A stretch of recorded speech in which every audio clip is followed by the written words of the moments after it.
Good morning, Sussex Squad Nation. Good morning, Charles and George.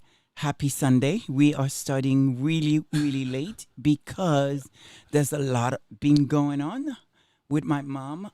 Guys, I am so sorry. I didn't think that, we'll even be able to do this show because it hasn't been a good night for her at all. And she is continue not feeling well at the moment. I am actually watching her as I'm talking to you guys, but this show, it's a very important one that we had prepared for and we wanted it to come on. But I have no notes. We're winging it. I am actually have absolutely no notes because there was no time to sort of get everything settled for me. So I'm hoping that based on conversation I have with you guys here, Charles and George, that you're able to holding on. And I'm sure everyone will be very, very, very happy to hear you guys speak because I think one of the complaints last week is that they don't hear you guys' voice enough that I need to let you guys speak, which is not my fault. You guys don't actually really speak. So how are you guys doing? Well, first of all, you make it seem as if when you have notes normally that you actually follow them. And we all know that that's not that is also true. This is exactly it's more of a guide. Sometimes the Holy Spirit take over and I just follow. Because it just let it be what it's going to be. Because as I said again, one thing that I try to retain, it's what I was told to be myself, allow myself to show so everybody knows, it's all of it. It's the Lady Sussex, unfiltered. Unfiltered. And so I hope everyone can hear us. So if you have already joined us, you are in the chat, please let us know. So we don't have the same situation happen last week. And we couldn't correct it. We didn't know how to do that because we have not have a chance to learn, how to do that. So we still try to figure it out. And we do have our first member contributing in fellowship this morning in the chat is Karen M. So good to see you, Karen. And thank you for expressing those sentiments about Lady Sussex's mother. And to that, it is something I know Charles and we are always inspired by your ability to do everything that you do, Lady Sussex, when it comes to all of your regular work, all of your non-regular work, caring for your mother, and then also putting on this service. And we know it was a challenging night and a challenging morning. So to see you again here doing the service, it's amazing. It has been. But when you make a commitment to good, and I know my mother, in spite of all her challenges, that she totally understands what it is that I'm doing and why I'm doing it for, and she will not want no more than just me giving my best to everyone. And so I'm trying. It's hard, it's difficult, but I am trying. That's all I can do. So talk to me, guys. Let's talk. It's been a massive week, which I did not expect when it comes to royal news, specifically Harry and Meghan, the incredible things that they are doing. I'm sure you guys noticed the thumbnail. The name of the show is The Rise of a General. And I think that says it all. So talk to me, guys. Yeah, so let's jump in. So first of all, there is quite a bit of news for our Church Nelly segment. Oh, yes. So we can jump right into that if you like. Church Nelly was doing it this week, so I'm sure it is a packed one. So talk to me. All right, so here's what we got. So as everyone knows, I'm sure who's listening to us now, is that Prince Harry and our Duchess Meghan obviously went to Colombia. So there was only one person who was actually allowed to go as an official reporter, who was from Harper's Bazaar. So she covered the entire thing. They did a fantastic job, fantastic photos. Well, she actually had, and just released yesterday, as a matter of fact, her thoughts about the trip overall and kind of what she felt about the trip and what she felt about the couple. And frankly, it was refreshing to hear really kind of an honest take about the good that they do and then how they actually do it. So I'm just going to give a few excerpts in terms of what she actually put. Please go in and actually check it out for yourself on harpersbazaar.com. The reporter's name was Bianca Betancourt. So it was a lovely piece. She did a great job. So the title of the article is actually What I Learned Traveling with Prince Harry and Duchess Meghan. For 4 days in Colombia, the Sussexes granted me an up-close look at how they work and who they do it for, which just even by the tone was nice to see, because she realized the point. It wasn't really a publicity thing. It was actually they had a purpose. So I'm going, as I mentioned before, like there's some commentary that we put in, but I'm also going to put some excerpts of the actual article in here as well. So all props in going to that. So the reporter who actually was the only official reporter, as I mentioned, who actually went to Colombia, just released that article. She's actually fantastic, because actually the article began as she was actually talking about kind of who she's used to covering. Right. So she's covered everybody from Beyonce to Penelope Cruz, and she said the Sussexes' level of fame was actually eye-opening. She literally experienced vertigo of the next level of kind of exposure they were able to get, and then how they were able to leverage it for a good purpose. Amen. Which, again, I think she was actually kind of shocked of how they were able to actually kind of wield the tool of the platform they really had. So this is what she said. Watching the warmth and compassion for which they approached meeting hundreds of strangers, and then witnessing the way in real life events they were discussed online, made me actually understand the vertigo that comes from simply existing as Harry and Meghan at that level of fame. For 4 days in Colombia weren't about pomp and circumstances of celebrity. However, for the Sussexes, everything they do and everywhere they go always has circled back on their mission of showing up and for doing good. Service is universal. That's it. So that was just how she started the article. It was, and also what I will also say is I didn't put a lot of the excerpts in here, but she always continually referred back to Princess Diana, because obviously her mother, when she was growing up, loved Princess Diana. Mm-hmm. And so she just saw the connection between what Harry's doing and what Meghan's doing back to basically his mother.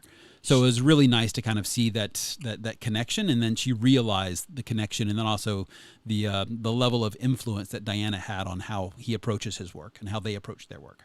This is incredible. She did an incredible job. And when you hear that, you know, the so-called reporters talking about how somehow that, you know, maybe she was not qualified, and you see this woman, you know, her body of work, and you're like, what are you talking about? Let's compare what you She actually do. talks about it. I'm glad, please. Yeah, she actually talks about it in the articles. So what she actually mentioned about that specifically, she spoke about the abuse that she got specifically from the UK press, and this is basically what it is. And I actually had the entire paragraph just because it was so meaty.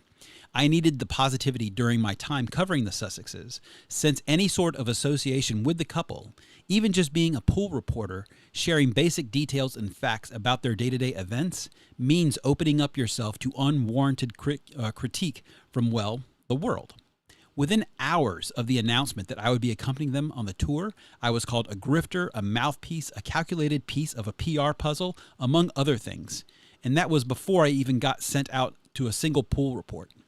UK reporters specifically were baffled about my being there, and as I was actually described as having no news background. And we actually put that specifically quote actually in here before. That's right. So my entire career was discredited because I was, from what I can only assume is the fact that I'm not white and I'm not British. Exactly. There you go. But, you know, let's go a little bit deeper and further. Then well, actually, let me just finish her thing, because you only Okay. have one more sentence left, Okay. and because I think that'll also build on what Okay. you're trying to say. Okay. There was no mention of my years-long dedication to uplifting Latino art and culture, because the Colombian tour was planned to the minute with essentially zero drama for tabloids to pick up on and to sensationalize. I was the next easiest target, and that felt eerily familiar to what they experienced earlier. This is so wonderful. And I'm glad that she did that. I'm glad that, you know, I don't want to say she found her voice, but she expressed her opinion, and I think it was great. But what I will say, though, why are they so mad? I mean, we have not heard, how many times do we need to hear that they're irrelevant? They are not popular. Nobody likes them. Why they are so mad, so angry to want to report on the very people that they say that, oh, really, based on Chris Shep, whatever his name is, at one point said, after one Wednesday, many Wednesday before, that he will never report on them because they are irrelevant. And that's all we actually, hear all the time from the tabloid medias, that they are, irrelevant. They're not famous. They're not this. They're not even what, how you call it, what their favorite royal? working royals. So if they are not working royals, so what do Harry and Meghan have to do with you guys now? Why are you guys so mad? Absolutely. Why are You they know so what I mean? obsessed? What are you? What Yeah. are you so? You know what? I almost, seeing V, who I have not heard from a long time. She is an incredible content creator with an incredible voice, and she used to be saying, which I don't think I should try it, but I'm gonna try. Why you're so obsessed with me? Yeah. She used to sing that line, and that's what I started thinking. I'm sure for many of you, online now, that will have heard B sings that. That's the first thing that come in my mind. Right. So really, seriously, why are they so mad? Because they know they To- sell papers. It's that simple. So They know they that's what actually it sell is. impressions. They know they So make money. That's right. So they're not going to walk away from their golden goose. The non-working royals, as stated, are the one that's making them money. Get it? Of course. That's of what it course. is. But they could still make money, and they are still making money, which probably what led us to the week we have having this general, pull this incredible, what many people say, not stunt, but Calculated move. calculating move. Yeah, So but you're getting ahead of let's yourself because continue. there's a I am. lot. There's I a am. lot I left am. here. This As is I this is said- a meaty segment that Church Nelly's throwing down for us today. I have no notes. But Yeah, before we keep going, exactly. Before we keep going, I have let's- no notes. Let's say hello to everybody who is in the chat. It is so good to see everybody. We've got Karen Warner there. We've got Lydia Washington. It's so good to see you. We've got Joy Amore, Sharon Augustine. We see that you're driving. Make sure you drive safe. We've got Please. Elizabeth Sconier is coming in from Miami, Florida. Anita Edwards, Janet Lavalley, Marshar. I was mentioned Karen M. Com, Dolores Williams. So good to see everyone in service this afternoon as opposed to this morning. That's right, because we are late. Because we are super late. So continuing on with the piece, because again, it was just I'm going with it for so long because I think it was one. I just think it's nice to hear something good being Exactly. said, and it's public. And also, I think it seems to be a very honest impression of what she felt they were about. So I think it's worthwhile to actually share that because we always get so much negative with what's going on at the tabloid. So it's nice to have something nice. So anyway, another thing that she mentioned is about how relatable they are, especially towards children. So another excerpt was, in classrooms across Columbia, Prince Harry and Duchess Meghan sat down and listened, and I mean really listened, to what Colombian youth had to say about the evolving relationship with social media and how it affects their daily life. Me, the Sussexes, soar when working with today's youth. Their ability to get young people to open up about their lives and their goals is undeniable. Children were ecstatic to see the couple walking in their hallways and their schools, and the Sussexes were quick to pause for each and every hug, hold hands, or do some selfies. I think it's all children, all race. They seem to have this magnet with them wherever they go. It's like you can't help sort of, want to be around them because they are so genuine. But I think for Colombia itself, when you see someone, which is something that, our Duchess Meghan says all the time, is that, representation matters. When you see someone who looks like you, who, you could look at Meghan and you could think that, she's a Latina. You could have think that you could see, being a black woman, you see her mother in her, so it just kind of that relatable thing. And you have a husband that is so humble and so caring and so loving, to see their loves and play. It's so addictive. Yeah, I think To you hit it see on that the. I think you hit the genuine love. nail on the head when you said genuine. I think the people just especially kids, because kids are pure in that way. They don't necessarily have ulterior motives. That's right. Like they just want to hang out. They just want to get to know you and they want to play. They want to do their thing. And I think that authenticity is just comes through, which actually makes that connection. Because again, this is what I am saying. This is the difference between Harry and Meghan and the others. Is that what they are doing, they don't have to do it. Right. They didn't have to do it. I mean, our princess, she is a very well-established woman before joining the royals family. And Harry itself, with everything that he has been through, he still have, a world of privilege. A world of privilege that regardless what he may have been through with his family, that he still didn't have to do this because everybody loves him and everybody want to work with him. And so really he could have just still get out of, the house, the royal house, and then go and do something very different and still live really well. Yeah, absolutely. And be respected. Absolutely. And I mean, it actually just gets back to actually kind of the point. And this is kind of what she ended the article with. And it's how they actually use their platform for good, which is to your exact point. They don't have to do this. This is just something that they actually want to do. And this is what she says about it. If anything, what struck me was most as a witness to the Sussex's operation was the intentionality they bring to the way they use their platform. Regardless of public opinion, the Duke and Duchess are committed to continuing acts of service. It is not a requirement for them. After all, plenty of celebrities don't see service as a part of their role. Instead, it's a calling. That acute attention to detail in the way they marshal their fame, the way they move about the world, the way they choose whom they collaborate with, this is basically what helps them make the most important impact in their future. And I agree because... Okay, go ahead. And actually, just gonna pause here because there was a comment we see from Marshar about losing the feed. So let us know if the feed isn't coming through in the chat, or if you can still see us and hear us. It looks like everything's working on our side, but if it's not coming through, let us know though. I guess if it's not coming through, It was a great sure conversation too, so it'd be a shame if no one heard it besides us. It should be. Everyone looks like it. YouTube's showing us excellent connection. Viewers are there, but let us know in the chat if you Give can us a thumbs up, still hear us. Please. Marshar says no. I only see it Can buffering. you tap it? Maybe she need to restart her stuff. I think that was a Maybe suggestion. refresh, Marsha? Refresh. Let's see.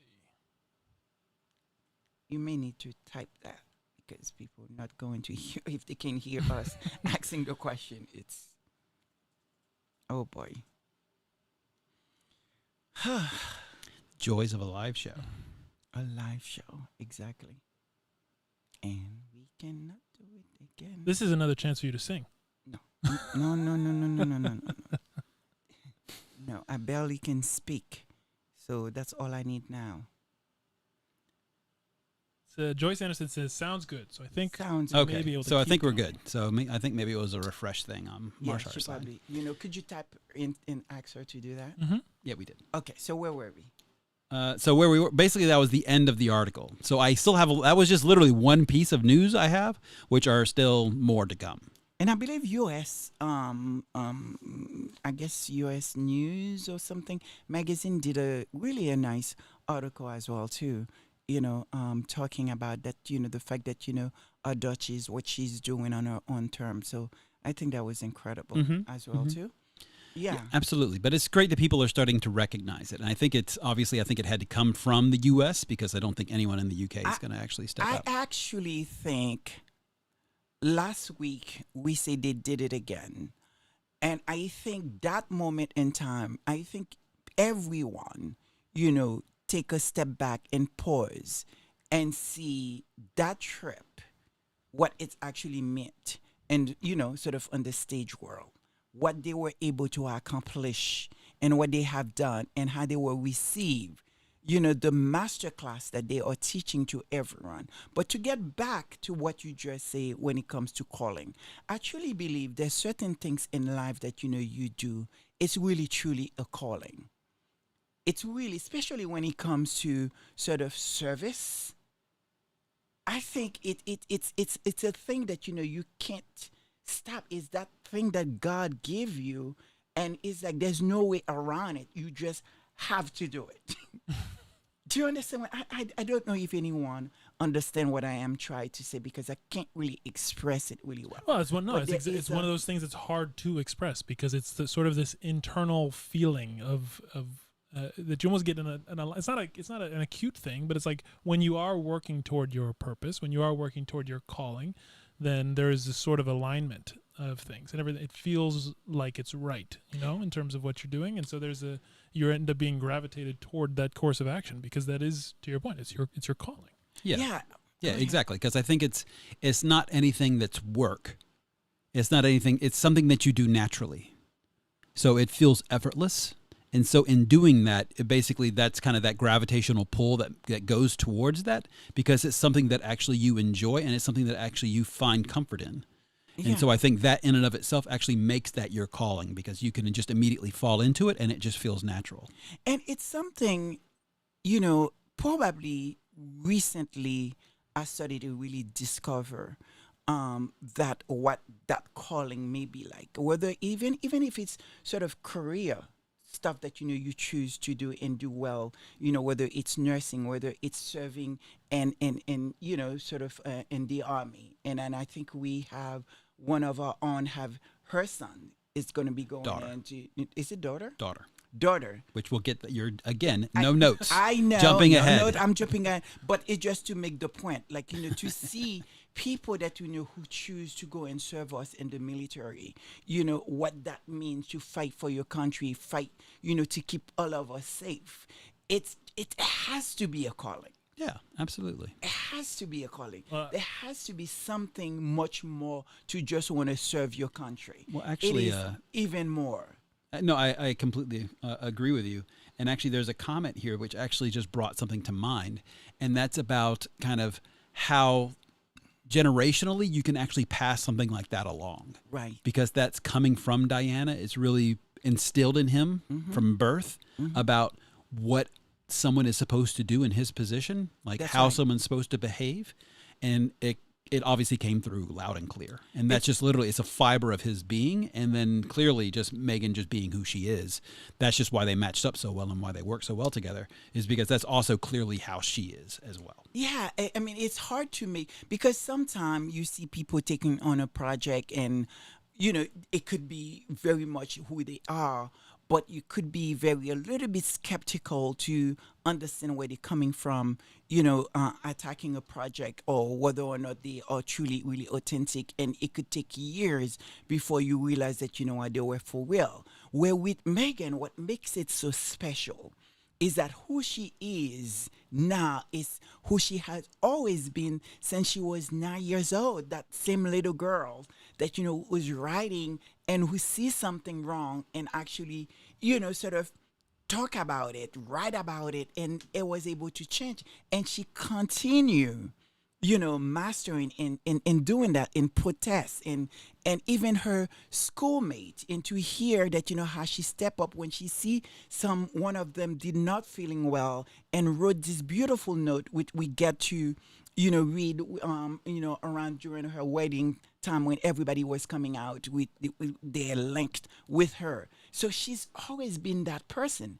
And every single friend she has, beside the royals, Rhoda that I'm saying, that who seems to always have something negative about her or try to make something negative about her, everyone it's been the same. Meeting this woman, she brought her authentic self. It's always been the same. It's very hard, and that's why everything that they put out there is just not sticking. Yeah, it's true. Really not. That's actually true. I mean, it's tough to paint somebody in a certain way when it's just there's no evidence for it.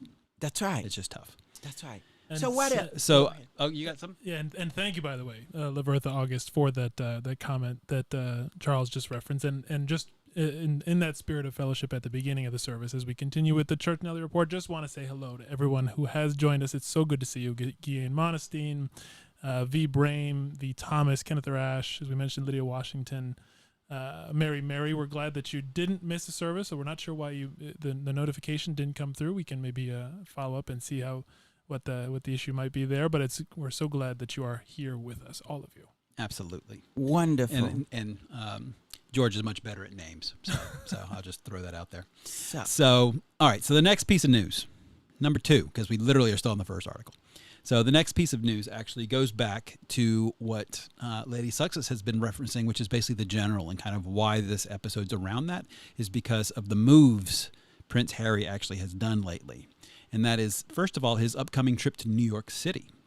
So the Duke of Sussex will visit the city next month during the United Nations General Assembly high-level general debate, which kicks off September 24th and runs through the 30th. that's going to be right after Planet Week, which No, it actually coincides Is with it? Climate Yeah, Week. that's right. Because Which- Climate Week is the 22nd through the 29th. I'm hoping that you guys get an opportunity to see him because you guys We'll be are all so over it. involved. You guys Yeah. going to be all over Climate Week. I mean, I saw you guys sort of list of things that you guys have to attend. I'm very scared. I feel so Yeah. bad that I'm not going to be able to join you guys because it's Climate Week this year is going to be something like no other. It's I insane. think. I think there's like scheduled events. There's probably like around 800 or so. And we're going to be going from like 7 in the morning to like, Yeah, so I midnight hope every you night. guys cross So, path what it and is. please say hello and take a picture for the squad. Please represent. that'll be, So that'll be continue, fun. please. So, yeah, getting back to New York. Harry's visit will serve to advance a number of his patronages, as well as his philanthropic initiatives like combating the climate crisis, including those in line with his work with the nonprofit Archwell. He launched with his wife, Duchess Meghan. During his time in the city, Harry will participate in engagements for the African Parks, the Halo Trust, the Diana Award, Travelist, a spokesperson as well, had mentioned actually. So that's basically what he's doing. That's what's going on in New York. So it's going to be a whirlwind trip through the UN talking about all of his philanthropic activities. Absolutely, because again, service is universal. That's it. So the last piece of news for Church and Nellie is kind of, again, goes back to the whole general theme that we're going to be starting off the show with once we finally get done with some of our updates here, which is basically how he did a sneaky. So he just kind of flew under the radar and as reported, basically in a rare and unexpected reunion, he was actually with his brother for a funeral for his uncle. I don't think he was with his brother. His brother He's happened to be there. To be It's true. there. That who probably did not know that Harry was I don't going think- to attend. no because one knew. everyone says, has he know about it? It most likely would have been leak. For sure. So I think I would not even call it sneaky because I don't think it's a sneak move. I think that what he did is it's learning and mastering, how the media work and how people, what he needs to do, not just on a safety basic, but not want to give people a chance to sort of make money on someone that he deeply care about that would just pass away. That's right. But we're So- going to get into that. But we're going to get into that as a whole thing. That's right. And with that, in that sort of pause, just because we're so happy to see your name come in, because we were missing you, we were looking for you. It is so good to have you with us, Black Queen. That- Hello, Black happy That's right. Sunday. Queen. That's right. Happy Sunday. Happy Sunday. So, yeah. So, just to quickly finish up that thought. So, the service was held in honor of Lord Fellows, the brother-in-law of their late mother, Diana, who passed away July 29th at the age of 82. So, yeah. May he rest in peace. That's right. May he rest in peace. So that is basically the Church Nelly news. Hold on, pause. We found out from one of our members. It is a massive moment right now. Or I think we've been talking about it. We totally forgot about it because we've been having everything that's going on this morning. But Lydia Washington just let us know with the congratulations that we are about to hit, or we just hit. We actually 3,000 just hit. 3,000 subscribers. That's right. Oh my God! What? Sweet. Yeah, No, just are you like kidding? literally just now. Just What? now. There it is. It's I have history. nowhere. Oh my! 3,000 people. That's a lot of people. Oh my God! Yeah. We're going to Yeah. cue the stories of actually going back to, again, the very beginning. We were hoping And for. then all of a sudden, Barron says, "You guys, people should check these guys out." And then all of a sudden, we're here, and it's like, how did that happen? And it's 3,000. literally all because of Barron. Are you guys? It's literally. Are you guys are joking? No, No. come on. Well, go. actually, she said it in advance. It looks like. So I don't think we have officially reached it, we're almost there. but we're almost there. We're almost there. That is insane. Yeah. Maybe yeah. this, yeah. So then maybe this My- this service. Thank The you. service may Thank get you so much to. Oh my God, I don't even. So I'm well, so- yeah, well, we'll see. well, we'll see. thank- we well, gotta yeah, keep no, it we running. need maybe 8 more. It looks like. Yeah. Wow. See? Well, 8 more. thank you, thank you, thank you. I don't have the words right now, but maybe next week I'll find my words to When you have notes. when I have notes, because this is incredible. Because us doing this, we thought that success will mean if we have 100 people, sort of, which that was success for us. But now we're talking about 3,000 people. It's like I can't even wrap my head around that. So thank you to everyone that will continue listening to this girl here that will sometimes just still cannot put two sentences together, but try to figure it out. Thank you. Yeah. That's all I can thank say. you. Absolutely. Thank you. Thank you. Thank you. So the next thing, and Lydia, we're absolutely going to get to that, and it's part of the Connie Bomber community update. Yes, yes. Thank you to Connie and her hobby, that who also a supporter of ours. That again, I don't even know how. I'm so confused, because to me, when it comes to Connie and so many of others, and it's like I think of them of so this major, bigger than life people that who sort of have it together and support the Sussexes and everyone that is in a community who's tried to, sort of have a voice to help guide. I don't know what's the word to, but the fact that They're just so influential and large Exactly. within the squad because they're just so supportive to everybody. everybody. So they're just like a highly recognized name. So thanks But the all fact of that you they're guys. supporting us, like I yes. still don't see myself amongst of those incredible Yeah. leaders that who are For sure. doing amazing work, and many of them they do it every day. So I never consider myself here specifically as amongst of them, because I'm like, Yeah, yeah. you know what I mean. So that's why Here's our weekly show. that's why I'm so shocked about the 3,000, and that even having them sort of spending time with us and listening to. So Yeah, it that's just, right. It's Yes, anyway. it's very humbling. So thank you all. Exactly. And to that, as the community update is getting on, I'm going to reference Lydia Washington's post right now because this is actually a big one. And thank you, by the way. Yes, Specifically and thank for you. the Absolutely. sticker and the contribution Oh, and the yeah. support. As No, always, yeah, it is absolutely. Thank you so much. I feel so shy, because almost somehow I feel like I don't deserve it, and I don't know even why, because I don't know. It's a weird feeling, because Yeah, It- it is a bit of a weird feeling. doing this. But let me get back to what yes. Lydia said. So, Mrs. No Notes. Oh my goodness. So, Royal Sussex sends word that he is still of need of prayer, but he's getting better. He misses everyone and will return soon. So, prayers for Baron, please. So, that is definitely the first comment on our community update, is that we hope that Baron feels better. We were actually, even before we had That's this, right. we were actually going to mention that we hope everything with Baron is actually okay, because for the first time in like forever, he didn't have a show yesterday. And so he certainly needs the time off. I hope we certainly my hope God. that he gets well, gets some soup in him, and yeah, hydrate. Whatever that he's it's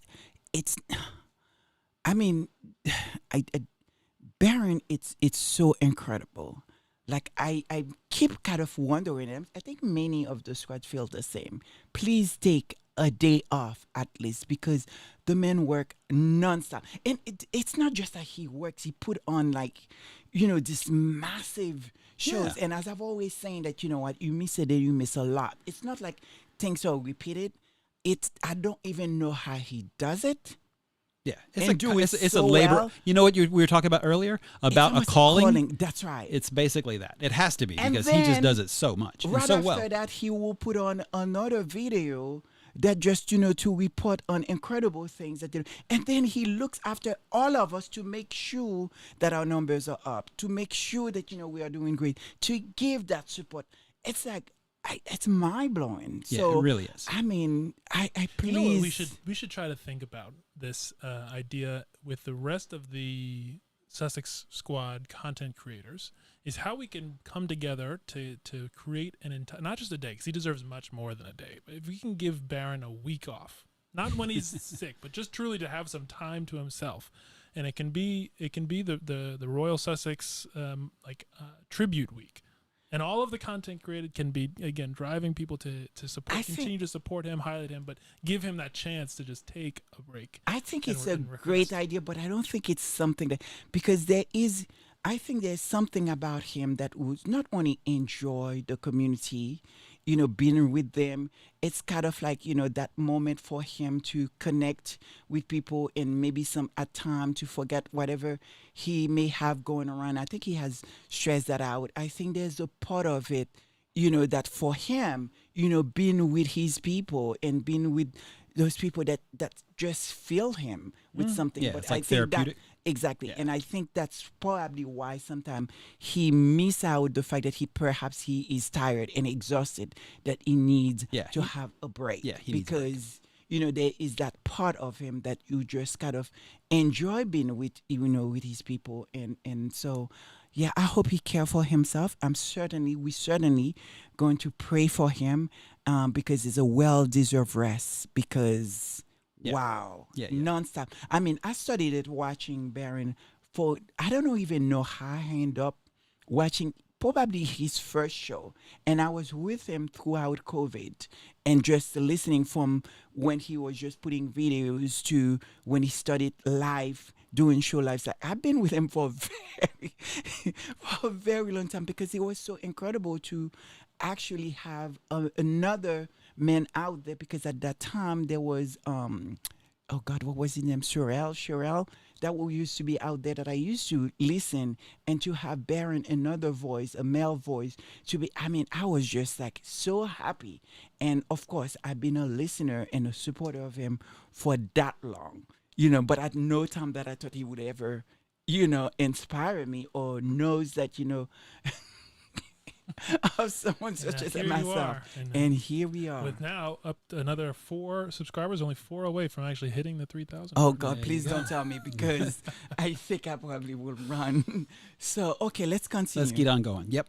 So we have, there's a lot of good news, and then also just a lot of people who are requesting prayer. Yes. So we should just go out there and keep them in our minds. Certainly, you guys are such a fantastic community, so I know that you'll do it.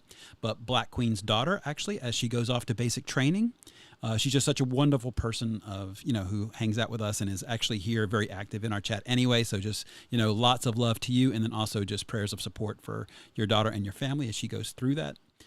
Claire Kane, we have heard that she's actually had some... Let me say something. Sure. I think she must be so proud. So proud, because the service that she's doing right now here, serving really, because I call it service. You know what, Claire? You know what? All of us are doing. It's a form of service and support, and to see your daughter going and to serve the world really, and it's such a unselfish act. Yeah. Absolutely. It is literally the definition of service. But we also know that, we're going to need to pray for her every single day. She needs to be on our prayer list. And she certainly will be on my prayer list, every day to pray for her, because that is such a, unselfish act to say, you know what, I want to serve the world. I want to serve my country. I want to make my mother, my family proud. And I'm sure she's proud of her daughter, whether that was what she chose to do or not. I'm sure of that, because you can really have an essence of who she is, just the kind of support that, she's showing all of us here, that, what that must be for her with her family. So I congratulate you, my girl. And best of luck. Congratulations. Yeah. Hope she stays safe. She will be. Absolutely. She will be. So the next that we have is actually Claire Kane. We've also heard that she's been having some difficulties, and certainly some prayers for her. Yes, absolutely, because I was listening to Baron over the week, and one of his listener, actually happened to mention, normally I will watch Claire Kane. I heard that she had mentioned that one of her shows, and I have not had a chance because so much been going on with my mom to actually catch up. So I hope she is well. because Baron had asked to pray for her to whatever that she may going through. But I see she's still putting on show. Whatever she's going through, she's still with us, putting on, sort of, great content. And I can't wait to catch up maybe later on and just listen to her shows because she's an amazing content creator. Absolutely. And many of us, I think Baron and as well as me look up to her and the incredible work that she does. So I hope she's well, and we certainly would pray for Claire Kane. Absolutely. And Black Queen actually just came in saying that, yes, guys, thank you so much. Yes, I am so proud. I am a 20-year veteran.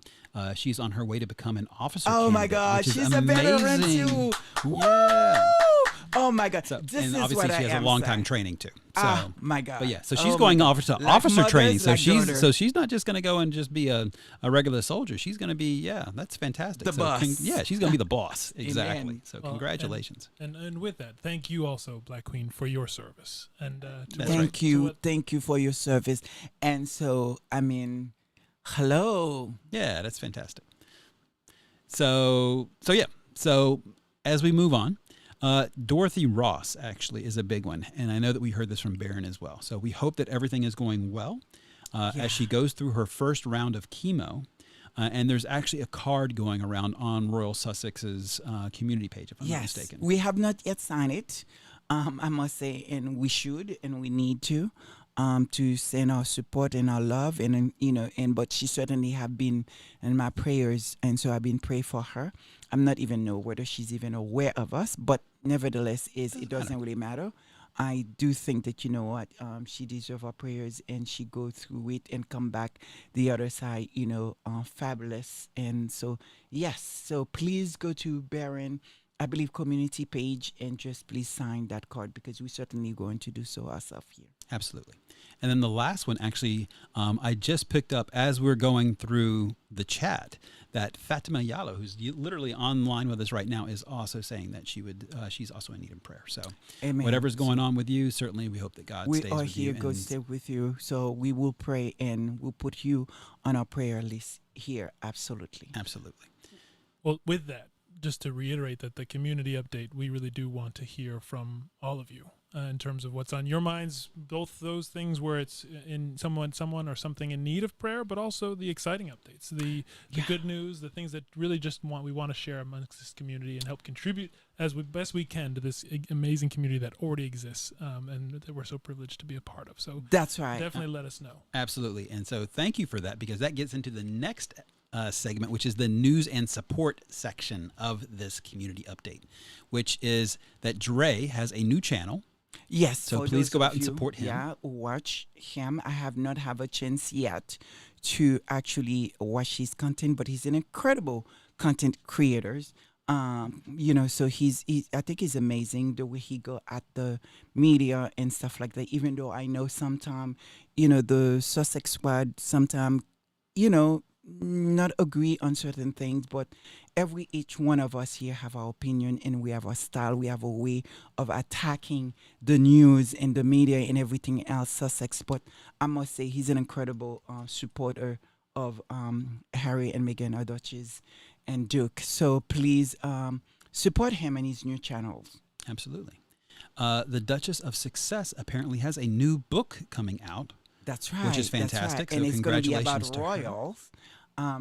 And I hope you guys, because I'm certainly going to buy it, and I'm certainly going to read it, because she's also a brilliant writer as well too. She have done many other books that's about travel, especially for those of you that who is traveling around the world. She's certainly been doing that for the past couple of years, pretty much running all around the world, and sort of can really give us, especially for women that who is traveling alone, where you can go, where you go. She really doing a great job. So we should truly really support her. And on top of her doing every day, sometime almost every day, she will put on a show.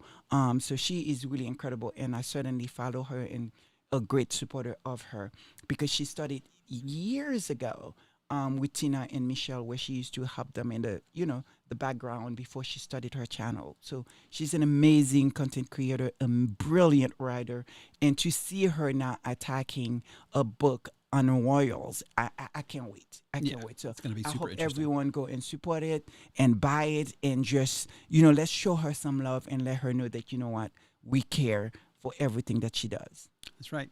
So our last piece of news from the Connie Balmer update is that we continue to support Ivy, Facts and 2 Cents, My Duke and I, and that they are still putting out some fantastic and tremendous Amazing, content. So thank you so much amazing, for doing all that amazing. you guys do.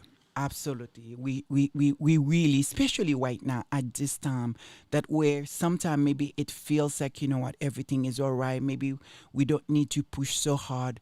But this is what they're waiting. This is what, sort of the devil wait until when you're not looking in an attack. And we can't not, like, we need everyone. Those who sort of been saying that, what, should I not?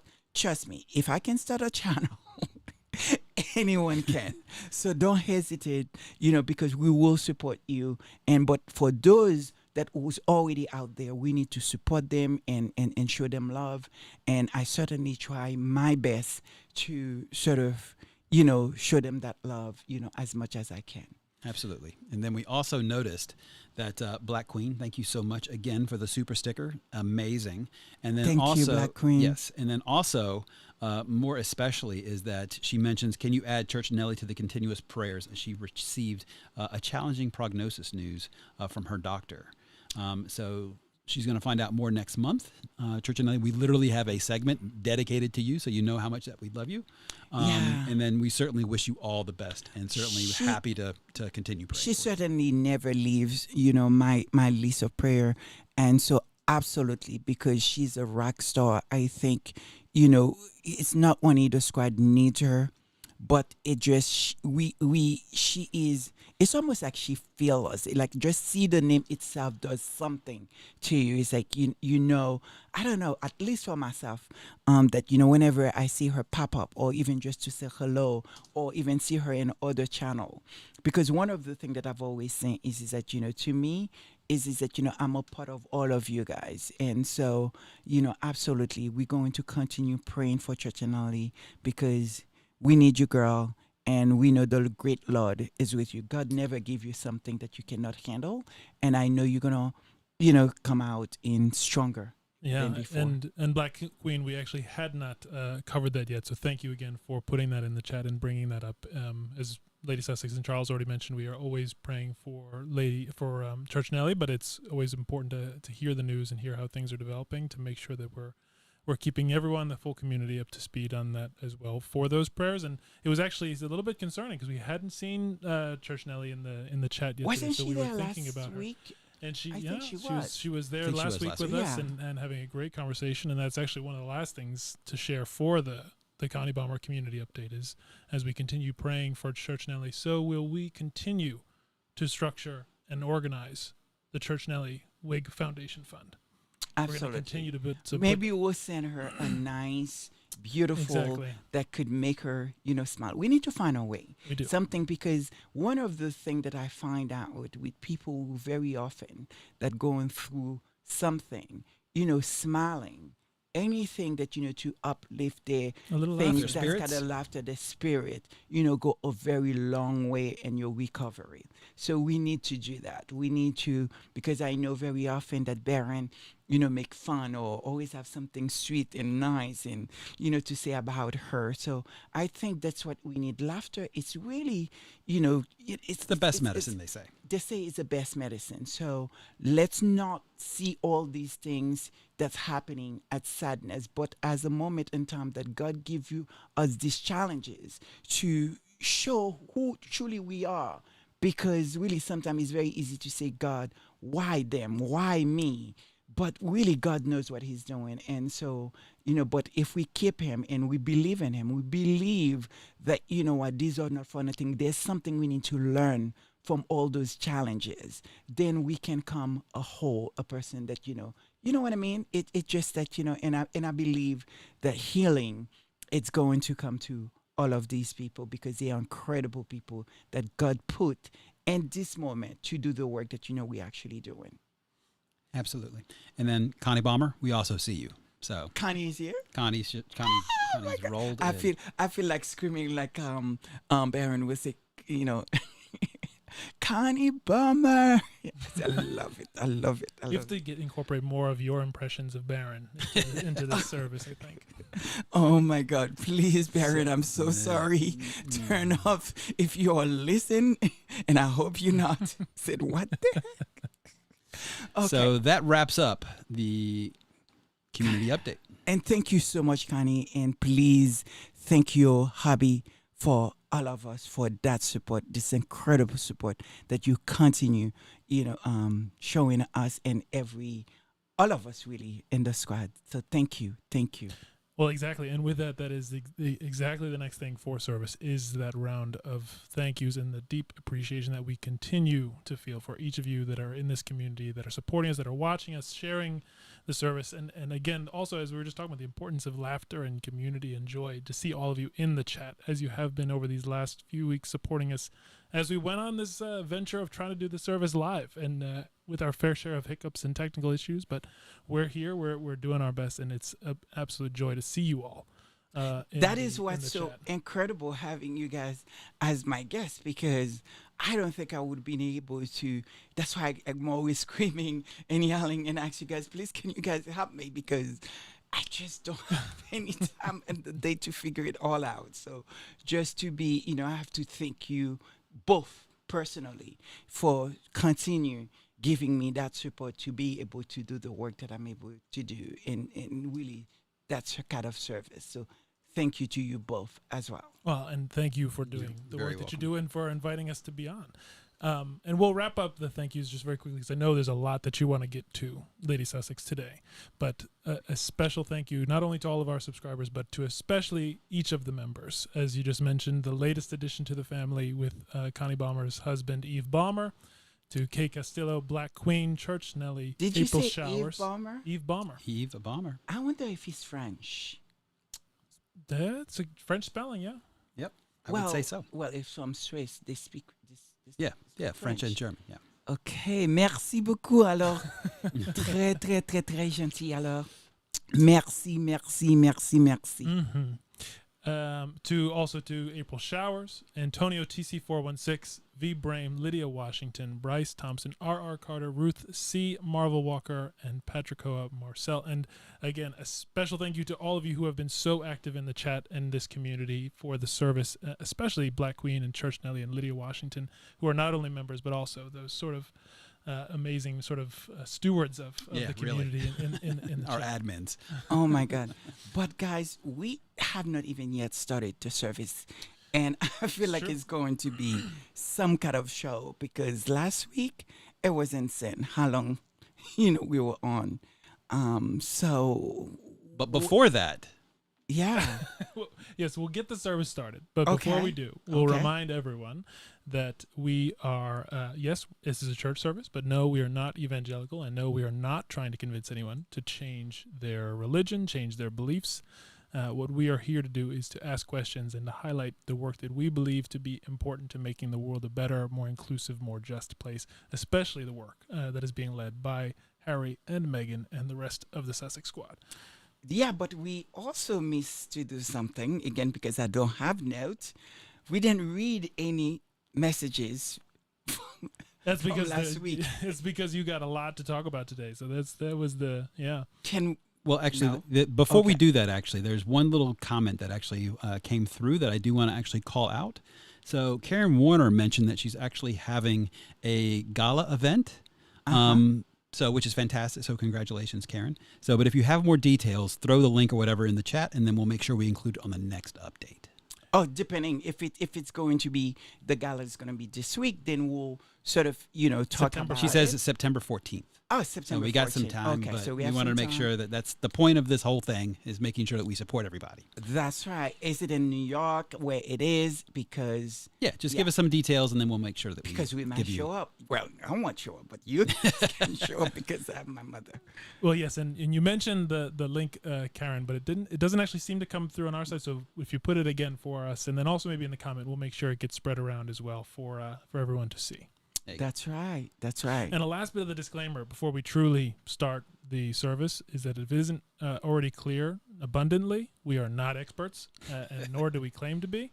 And we encourage everyone to always to do their fact checking and to do their own research as well, and to make sure they're not just taking anyone, for that matter, just at face That's value right. and at their word. This is our opinions, and we just try to I guess share it, but obviously we expect everyone to actually do their research. And so it just specifically really me. Many of these things are just my own views, and I try to bring you guys in to tell you guys, how should I look at these things? How should I view it?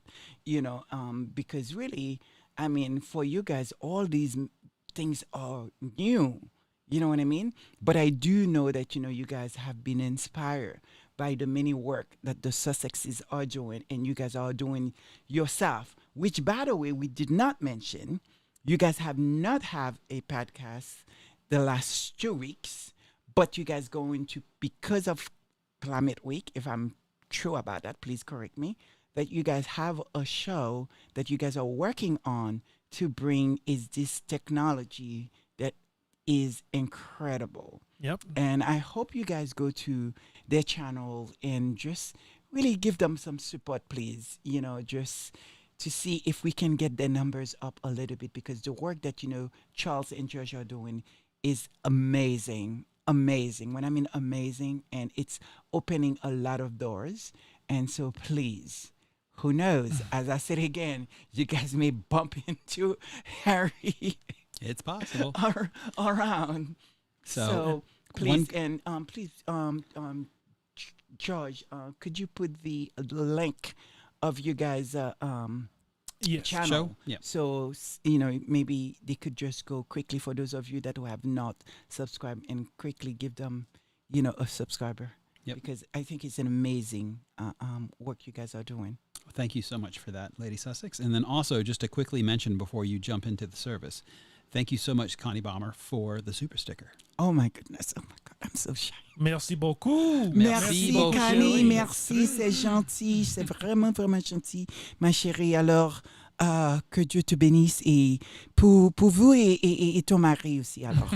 Alors, merci, merci, merci. And with that, we'll start the service.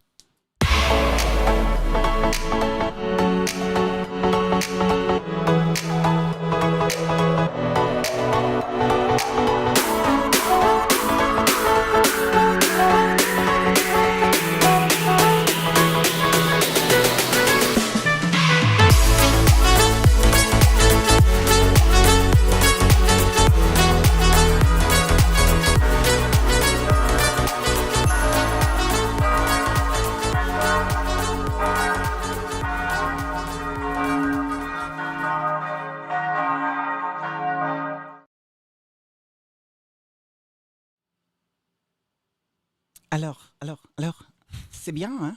Okay. Oh God. Up English. Yeah. I mean, wow.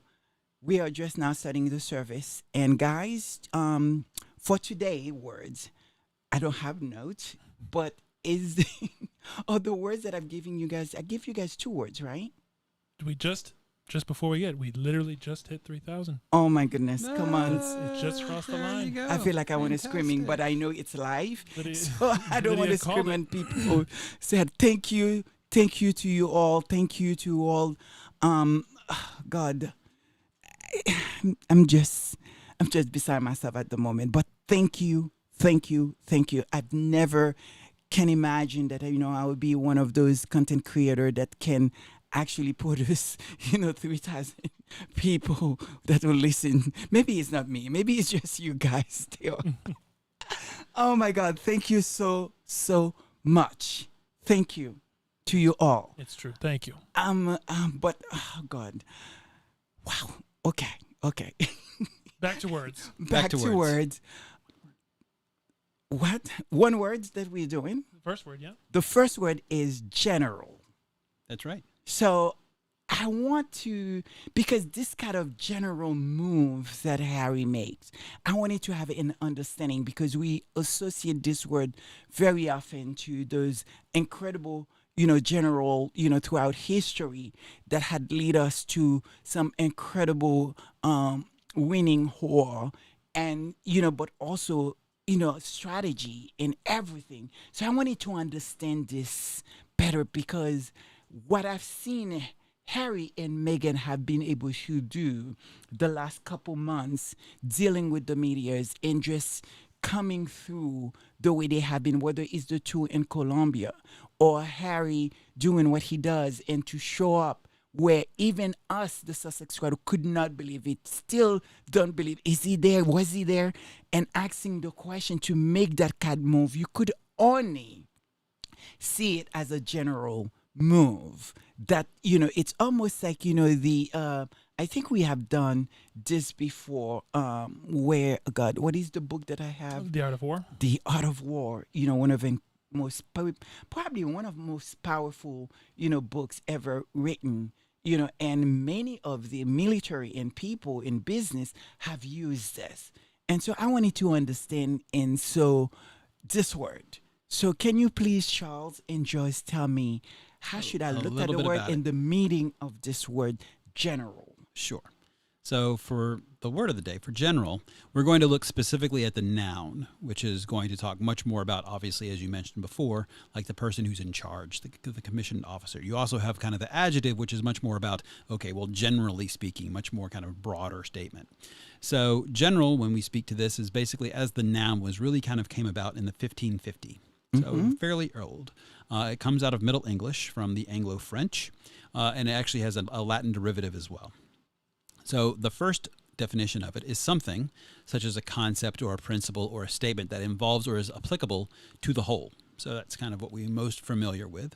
There's also a superior general who actually happens to be a superior in the religious order or a congregation. So something of a high rank inside more of kind of a religious order. You have kind of what we talked about last, which is basically this commissioned officer in the Army, Navy, Marines who is ranked above a lieutenant general and whose insignia is actually 4 stars. So it's basically comparable to an admiral would be in the Navy. But I think the last two here, it's applicable when you speak of Harry and Meghan, that superiority that they have shown, on how they do their work, how to present themselves in public to the world, and what they have been able to achieve. That, again, probably one of the reasons why they are so angry and so mad with our Duchess and not willing to accept that, this biracial woman can come in and do this work that they so-called was born to do. This woman is actually showing them, how to do this work. And as a matter of fact, that has been the conversation, whether it's this content creator, that professor that is, or every one of us that is teaching the royals how to do this work, that superiority. And, to me, is that they present themselves in a way that you looked at those people that who stand up, who says that, we are better than everyone else. We are, the creme of the crop. We should be following them. And yet you have this biracial woman, you have this, Harry, that who find his soulmate, sort of to follow, what his mother has long, been doing, and hopefully, her life was cut short, but really, truly, show what it means to serve. When you say you want to serve the public, you say you want to serve the world, what it actually means, that superiority. And really, it's incredible. So to me, I think that apply to the both of them. And when it comes to service, wow, does Harry have served? You know what I mean? How he put his life in danger. The fact that this man at a very young age had to learn to sort of, I guess, drive, ride, flying the helicopters? helicopter. I forget the name. The Apache, I think. The Apache helicopter, which is, from what I understand, is that probably one of the most difficult, helicopter, to learn to do. And we have even seen him do stunt with it here, turning it upside down. No one believed that it was him. I've seen the video that, that was out there. So for him to do that and be in the mix of war zone, I mean, hello. The kind of strategy, the kind of detail, the kind of learning that he must have been going through. And we have actually, listened to, from Spare that he wrote about, and we, for me personally, I listened to the book, the what do you call it, the voiceover, whatever that he did, Audiobook. the audiobook. I mean, for him to actually talk about a little bit of what that training was like, it is really incredible. And so I don't know, without no doubt, that Harry will find a way to actually not just only understand the media strategy, what are they doing, and being able to prevail, but make a mockery of many of those royal rulers. And we can see that based on the report, they don't know what to do with it. They don't understand how could Harry being in England, and we don't know about it. No one sort of, I mean, we don't know that to be factual. We are alleging here, but the truth of the matter is, he was there. Supposedly, no one knew. So, either sort of there was a notice from the family not to have any press, no media, coverage. They probably didn't want that.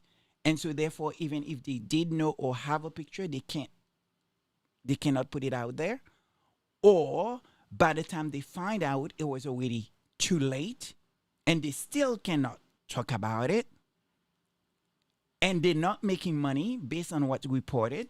There's no clicking, there's no bashing, there's no turning this, final, sort of, what should be, a service that, to just say your goodbye, to turn it into a money making about Harry. They was unable to do that. So they are mad, they are upset. Should I look at it this way, guys?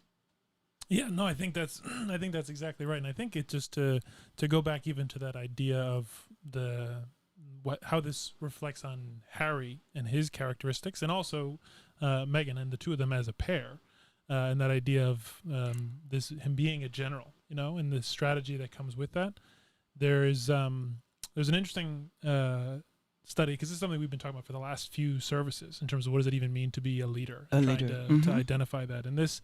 Is actually coming from this. It's called The Psychological Characteristics of Leadership, and it's by Benjamin Schonfeld, published by Oxford University Press in 1948, actually.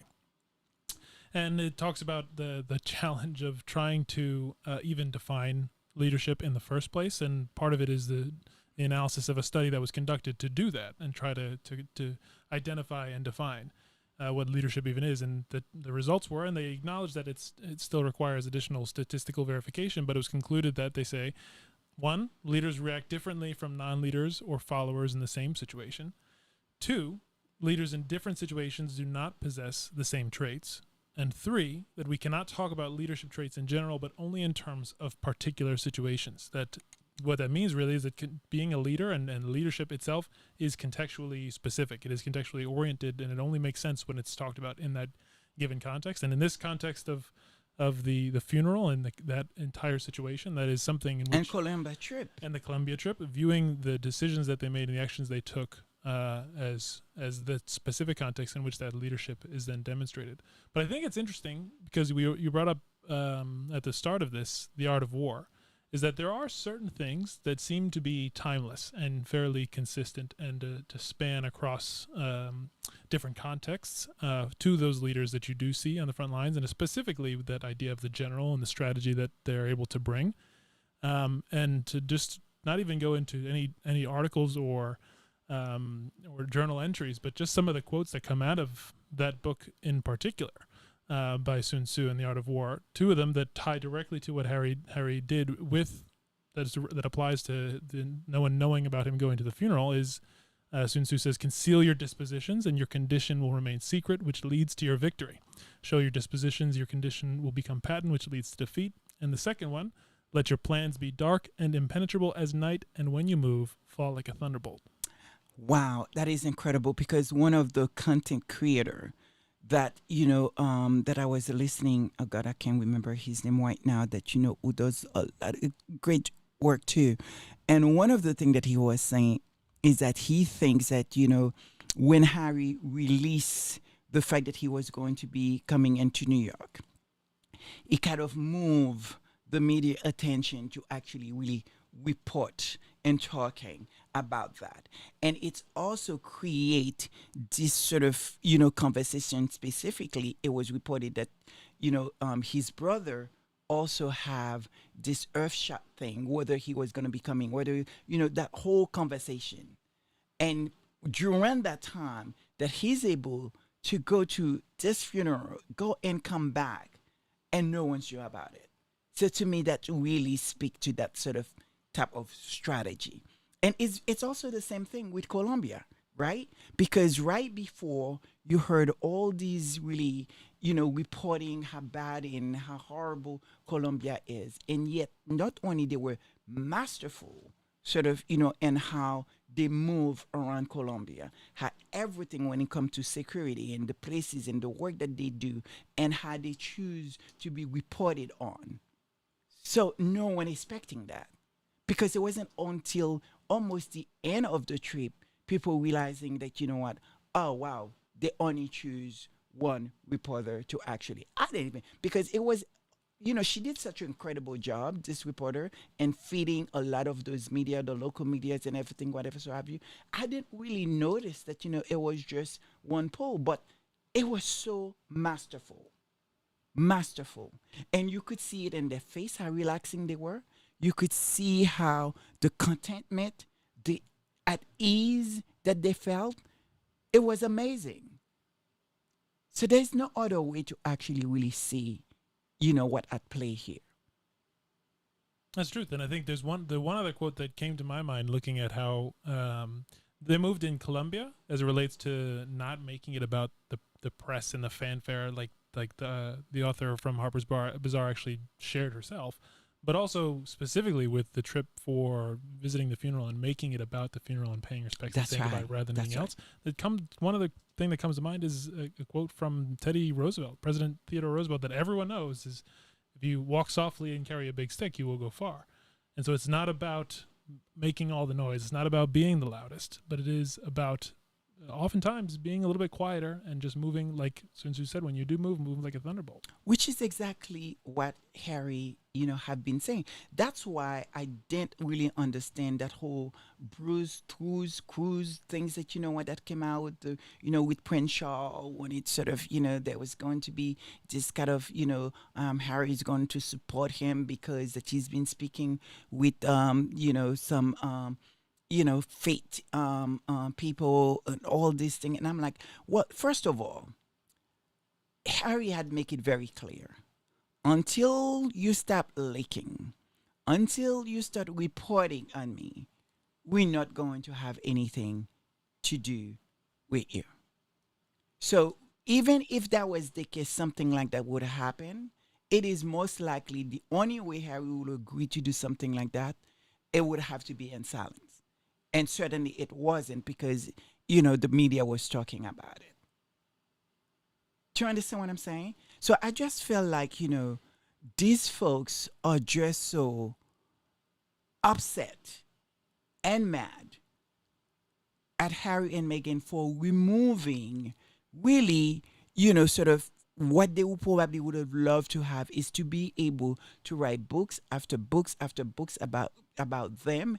And after Spare, I think Harry removed that from them. And there's nothing anyone's going to be able to write about them without asking, permission or license to do so. I mean, am I seeing it wrong, Sussex Squad or Charles and George? Because, a lot of it feels like, this is where it's coming from. Because they didn't see it coming. And the effect of Spare, the effect of, Meghan said, you know what? I don't really need you guys to make me a whole. I was a whole before coming into this, what you guys presenting to be the best or whatever, so have you. Like, she had a voice, and she not only knows how to use it, and it was great to actually even hear her say that, even Lily had found her voice at such a young age. Do you understand what I'm saying? And I think this is the thing that get, many of the, you know, I guess the British, not just only the British media in the society, is that Megan changed what it means to be not just only a human being, but someone of substance. Because for many of us, including me, and many, people here in America, sometimes view the English folks, as some kind of like they have something superior, whether it's how they speak or thinking that they are smarter. I don't know. It's like there's always that sense that, what, they're better. And then all of a sudden that, we are finding out that may not be the case. And I think Megan sort of, highlight everything that was wrong with this folk and continue. They continue telling on themselves Well, I think my opinion to that how they get it wrong. yeah, my opinion to that is somewhat similar, but maybe a little divergent in the fact that I think what both Meghan and Harry, frankly, have done is that they've shown a light in terms of how much better the other royals could have been if they actually believed and were authentic about trying to support and do the things and the mission that they should be doing. Then they could have been just doing so much more. And they are so good at what they do, it just makes everyone else look so bad at what they do. And just how and fake, frankly. The feeling of of how it comes across doesn't come across as sincere.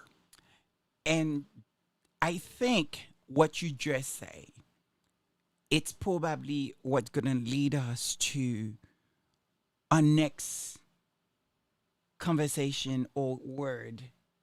Is it a word that did we choose that? Because we have done it before. It is, but just because I No. know you wanted to highlight it because you mentioned it before, just because of how well Harry played them, the fact that this headline that they put out afterwards, That's right. that That's the right. Duke of Sussex asked former aides to help plot his return from U.S. exile in the first stage of his rehabilitation strategy, and the prince's friends vow to help smooth the path back and dub it Operation Bring Harry In from the Cold. It's like that is one of the most laughable headlines you can think of, and it just speaks to the fact that they were completely taken by surprise by his strategy. Well, question. I don't know. Maybe I'm wrong on that. Please correct me.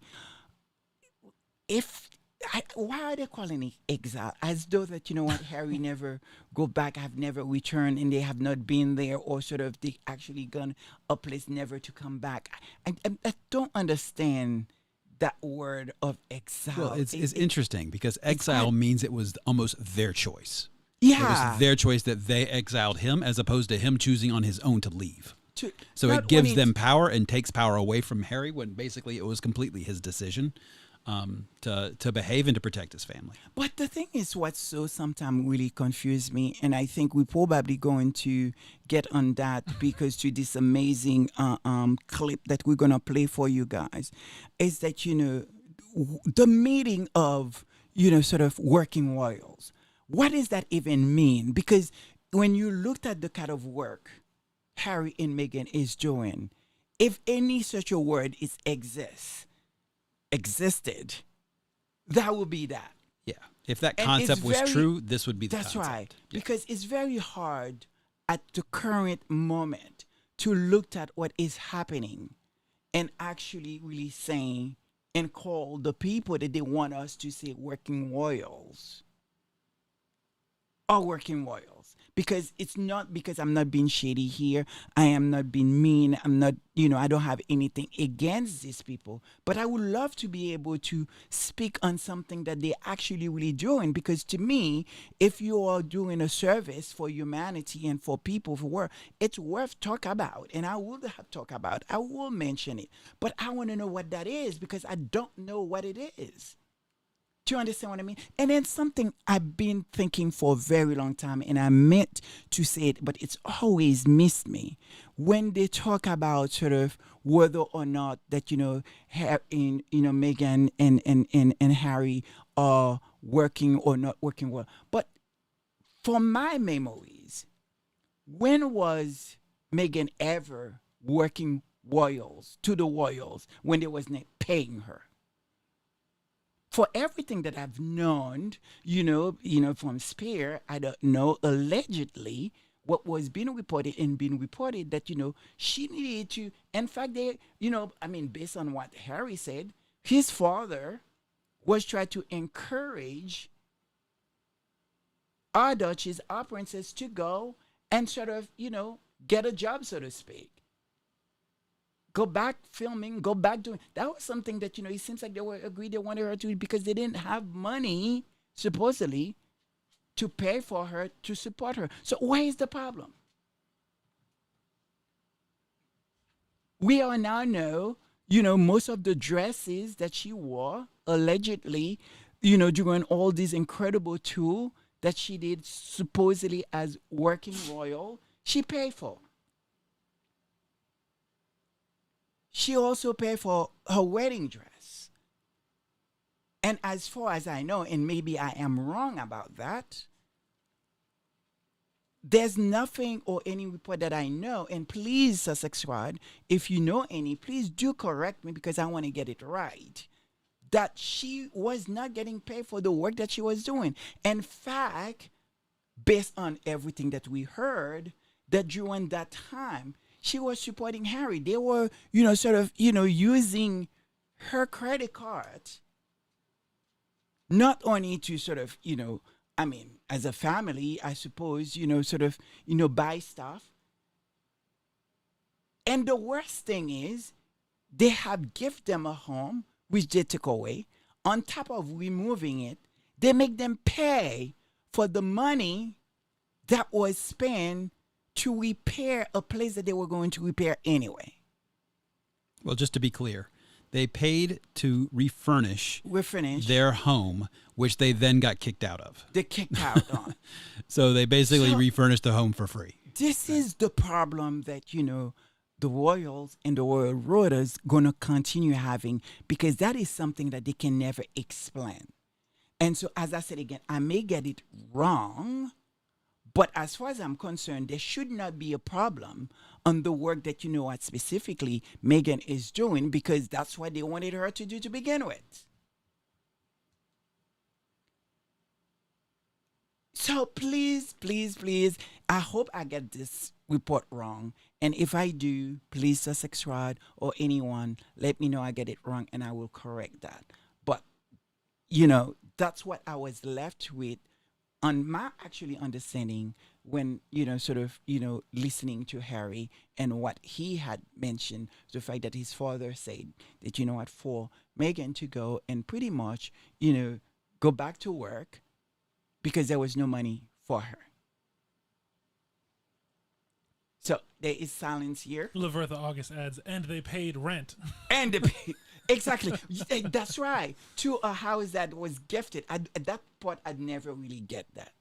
Yeah, that's not a gift. Never really you don't pay rent on a gift. On a gift. So I never really understand that. Yeah. And again, so these are the kind of things that I think that, until anyone be able to answer these questions, the world always going to look at, the royal family and the royal rulers as that, what, there is a problem here. There's a problem here. Before you can convince us otherwise about these two people, there is some explanation you need to do. Hello, you got to speak because people want to hear you guys. No, I think that you nailed it on that, and then I think where my head is going is already to what I know what you've got in store for the next word. Absolutely, and that lead us to that continue, because again, one of the things that I was listening to this short that created by Global Sussex, I believe, that I need to give that content creator, props, putting out so many wonderful shorts and that's amazing that we're about to use. That was just like I was taken back when I hear the word, hear what that writer saying. It was just I didn't know what to make of it, even though a lot of it I know to be true in some ways. It's one of those words that I hear and scares me. Like I feel like I didn't want it to come out of my mouth. But so let's play that clip.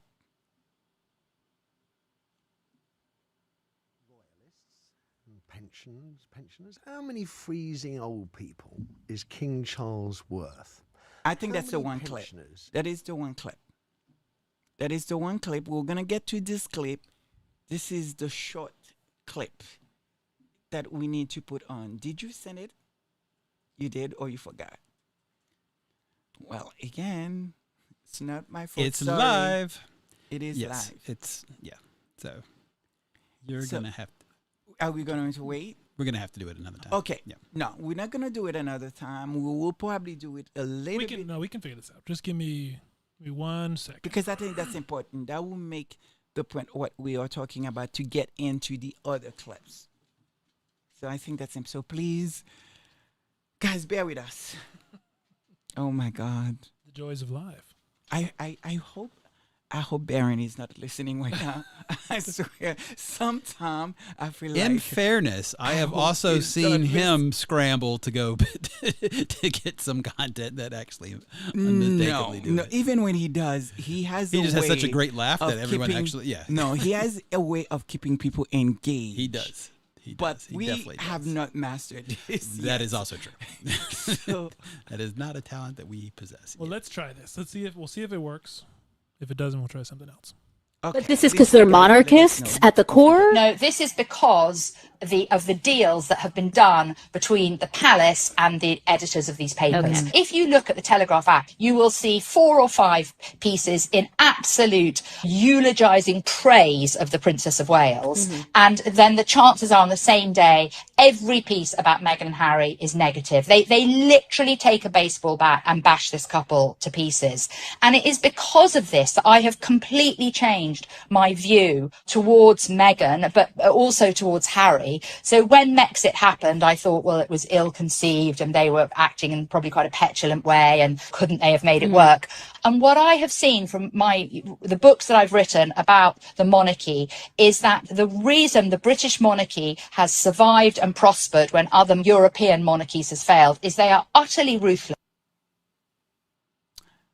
That word ruthless scares me, guys. And I know it's a word that we have done before, I think, right? We have, but also We just to acknowledge that we think that all played for everyone to hear. But if it didn't play, Can you guys, before I even say anything else, can you guys tell us if you have heard it, the clip, because we couldn't hear it here. Yeah, it's true. Because, we couldn't hear it. We play it, but we couldn't hear it. Because So, again, we're not experts.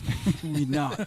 So please let us know if you heard the clip and why she's changing her mind. Well, as they report in, I'll just quickly do the definition of ruthless. That way we Okay. can do that. Wonderful. So what ruthless is basically an adjective. And then what it means, and I think is actually perfect, is having no pity, merciless, cruel, I think is a perfect way to kind of actually sum up what they're talking about. And it actually comes out of the 14th century English is where ruthless comes from. Yeah, I think I wonder, and I don't want to be the one to say this family. I don't even know how to even say that word because what that word meant. Is that the reason why we have LBC, which is really supposedly a channel that, for all I understand, beside a wonderful God, what's his name again, that does incredible work on that channel, very often than not, that's very catered to the royal, in my opinion. So, I mean, to hear this reporter do this, it was shocking. So should we play it? Let's play this, guys, so you guys will understand why I'm struggling and if that's how we need to start looking at what's happening right now.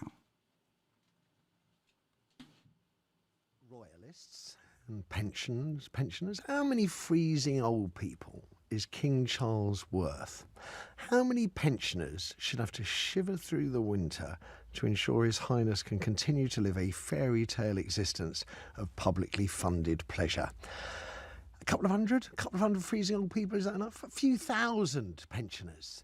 10,000 80-year-olds, 100,000, more pensioners? Well, yes, the answer is actually more, but that's only if we view the situation through the lens of the King's latest pay rise, which is what we're about to do. Because the papers let slip this week, with hardly any fanfare at all, that King Charles has won a huge pay rise. In percentage terms, it dwarfs what ASLEF has won for train drivers and what the BMA has done for doctors, as Chaz is going to trouser an astonishing 50% pay rise this year, equating to £45 million extra in hard cash. That would keep 155,000 80-year-old pensioners who would keep their winter fuel allowance of £300. 150,000 pensioners could keep their winter fuel allowance if King Charles didn't have a 50% pay rise. It's not a bad increase either, really, is it?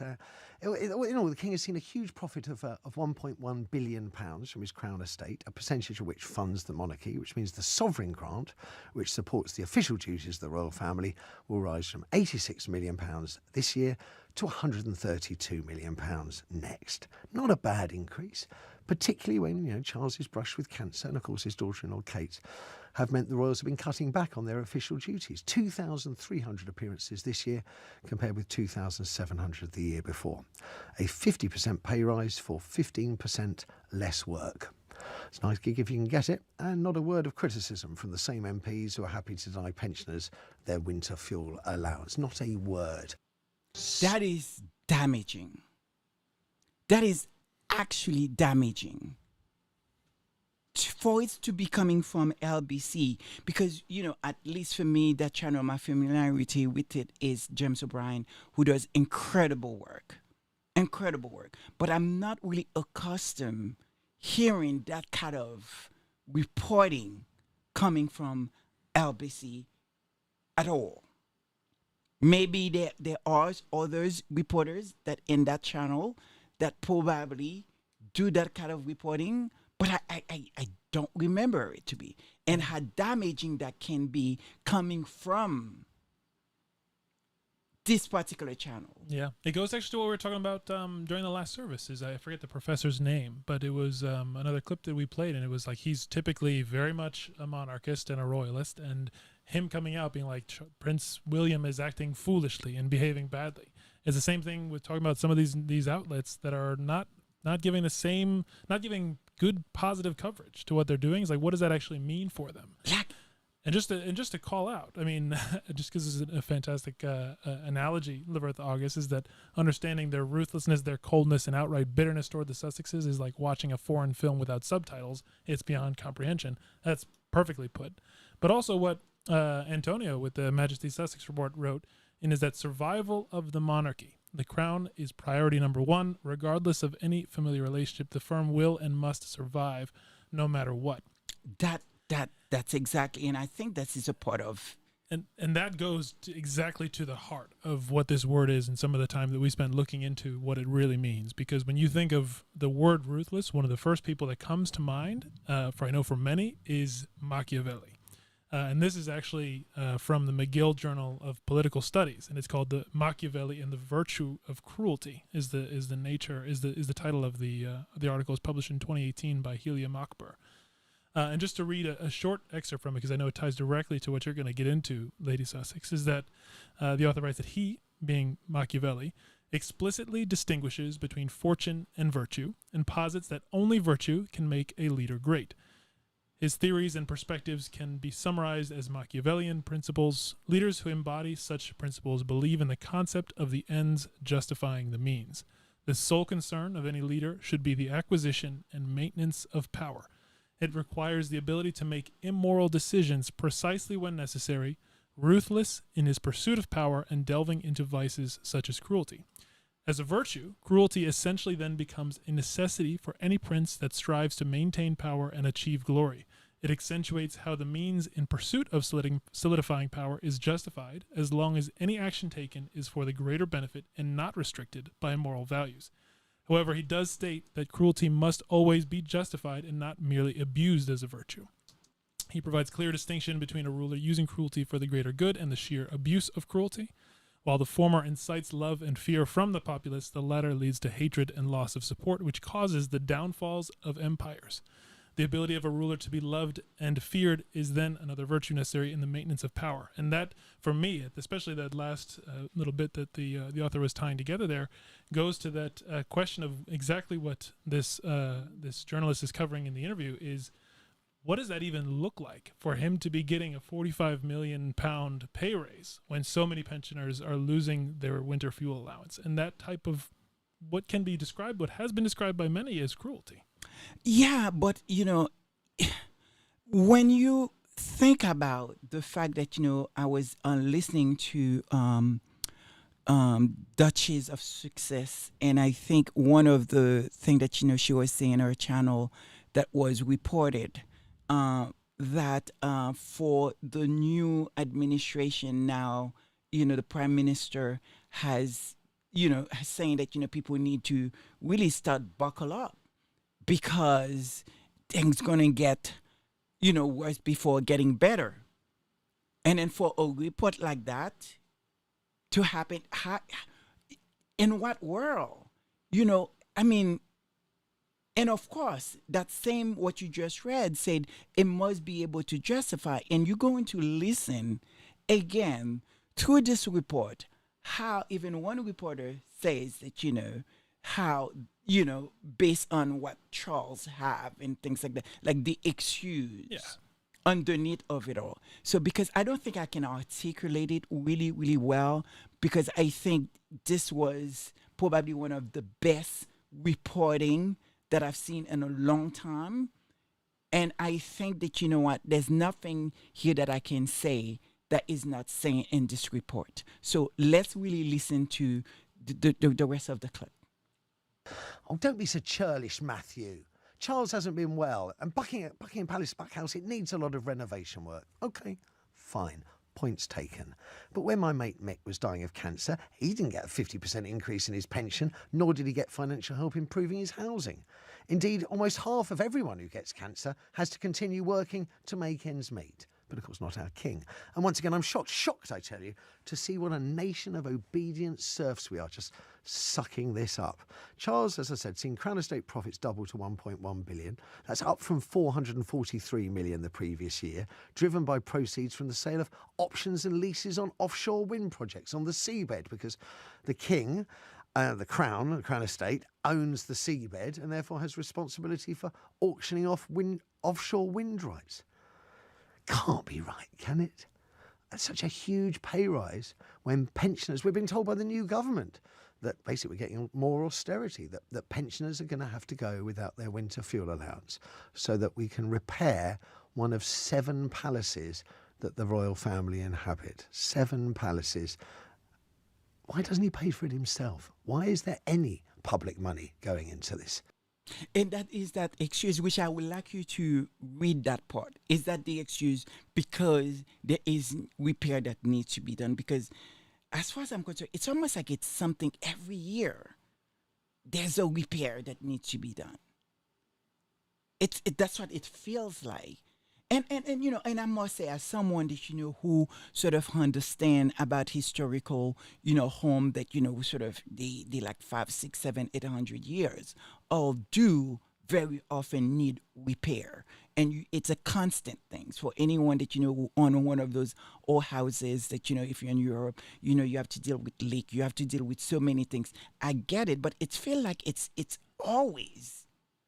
It's like almost like a non-stop. I mean, we're talking about that, they're able to have the best of the best. Why couldn't that work is be done one time, maybe 2 times, just a little maintenance? What does it, like, I feel like that is the excuse that they say one must have, to, Yeah, and honestly, for if me, you can read that part again, it would be good. But for no, me, it's fine. re-listening to that part of the interview specifically, it really does bring to mind what this author wrote in the McGill Journal of Political Studies about Machiavelli's thinking. And you can disagree with Machiavelli. I know many people do, but the truth is that there is a lot of leaders when it comes to political power dynamics that do employ the things that Machiavelli was writing about in The Prince. And this distinction that he has, that there is a distinction between a ruler using cruelty for the greater good and the sheer abuse of cruelty, and the former inciting love and fear from a populace, and the latter leading to loss of support and eventual downfalls of empires. that is exactly what this journalist is asking about. Is like, why does it make any sense for Charles to be getting a £45 million pay raise while so many pensioners lose their winter fuel allowance, and the prime minister is telling the populace that they're going to have to tighten their belts? It's like, that is exactly the dynamic that makes no sense. That it seems to me would align with what Machiavelli's saying. That's the kind of thing that might lead to the downfall of empires. That's right. I mean, it will be very hard for people not to see it that way when you see the hunger, when you see, sort of the fact that, many, people have to go to those, what you call it, food bank, or to see that, the suffrage, and to see the medical, the fact people have to wait for so long to see a doctor. And then you hearing that, I don't know any other way people can see that. But I also know that, for many people, even if you wanted to justify it for them, why they're getting paid that big, which you guys going to hear another clip from a different reporter that was a guest, and I believe it's Newsweek. Even if you wanted it to sort of get there with them and upset the fact that, they need that money, but where is the work? And so let's go back. Let's go and continue listening to the next clip. I'd love to hear from any pensioners out there whether you're happy to shiver your way through the winter knowing that King Charles's palace, Buckingham Palace, is going to be restored and that he's got a 50%.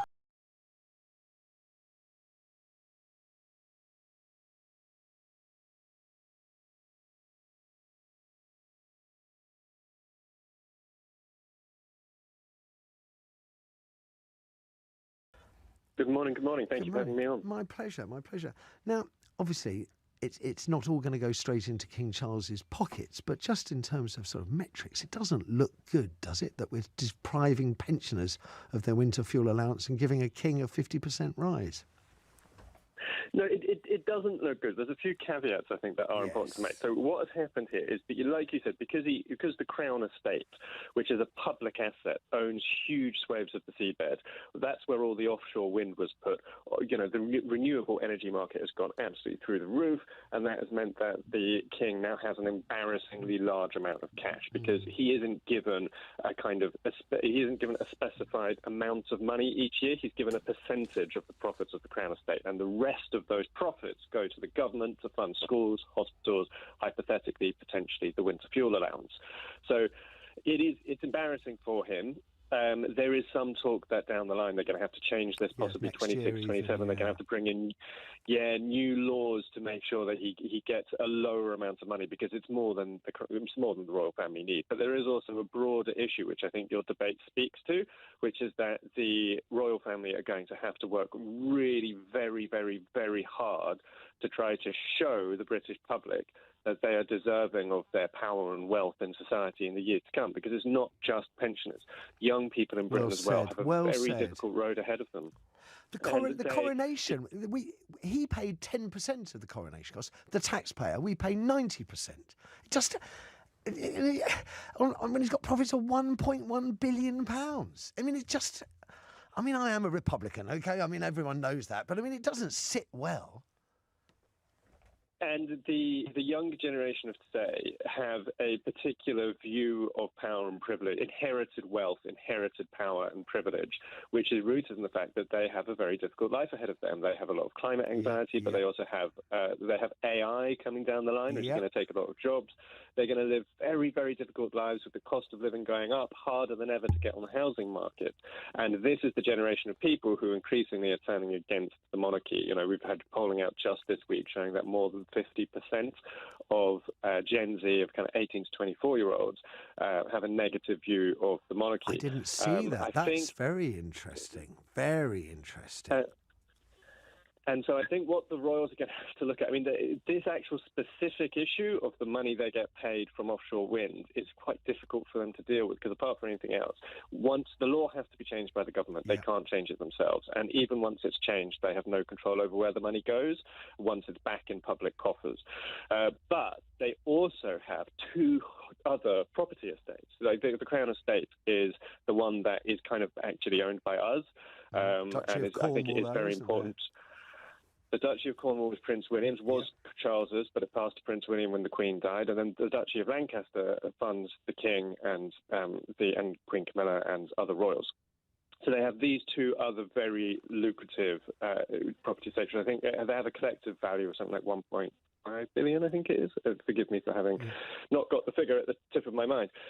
But they need to start working out how they can use some of those funds in a way that really shows the public that they understand how hard life is becoming for people. Actually, both pensioners and the oldest and the youngest are the generations that are getting squeezed the most at the moment. It's just, I mean, is there anything I need to add on to that? Well, I think for me, the listening to that is, it goes back to what Antonio TC416 put in the chat with that idea, and also what Machiavelli is writing about. If you're concerned with the preservation of power, one of the things you definitely need to be having in mind is not just how the general population and community feels about you, but especially the younger generations who are going to be the ones who are inheriting that next phase of things. And I think it's to what you mentioned, Lady Sussex, to have this coming from a Newsweek reporter says a lot in and of itself, but also the fact that he's calling out the importance of the implications on how the younger generation is thinking about Charles and the negative perceptions that they have. That says a lot about the current state of things. And I know, even seeing it in the chat, I think V. Brame added that that's the reason she thinks Charles is going to be the last monarch. That is so damaging, because again, like I would like to be able to articulate this in a way that will make, Royal Sussex Baron proud, but I don't think I can, because I just feel like the report itself speak, sort of by itself. And I'm not, it's very, very damaging to the royals. Yeah, it is. Very damaging to have that kind of report, especially knowing that, who listen to these channels. Well, that and it also goes back to one of the things that we've been talking about in previous services is who is actually advising the palace in the various courts. And to your question from last service is, like, is there a mole? Because if there were really good advisors around King Charles right now that saw what's happening in the community, in the country, the challenges that they're facing, and is then seeing, maybe you blame it on some historic rule in terms of how things are set up, in terms of what percentage of the proceeds of the Crown Estate goes to him versus what not being a fixed number, whatever. You can make sort of excuses around it. But if you are an advisor to him and you see what's happening where there are these really challenging conditions, and at the same point, because of what's going on with this offshore wind or whatever else it might be, that his income is going to jump by that percentage, by 50%, by 45 million pounds, and you're not going to then advise him to do something to contribute that money in some form directly right away to those who need it the most, to be able to help prevent those further cutbacks, for things to be more austere. That is it's something that doesn't make any sense for there not to be advisors around him that are advising him better. But if you are a ruthless leader, do you even care? Well, yeah, maybe do you even care? I mean, obviously, we just listen and hear you read this really wonderful, piece. Because it's part of even in the case of your advisors are not doing the best thing. There is no way someone like Charles, that was so well read, don't know the feeling and what is happening around the country. Exactly. There is absolutely no way that he would be unable to make some decision and said, you know what, I get it, but I cannot do that. Like that's the part that it's hard for me. Especially, one of the things I think they talk about, because a lot of these things that, very early on he championed, he talked about, and now hear him actually doing. Do we still have one more clip? I think there's actually two more. Okay, so let's continue with that discussion, because I think there's no point of me just saying anything here. Okay, here we go.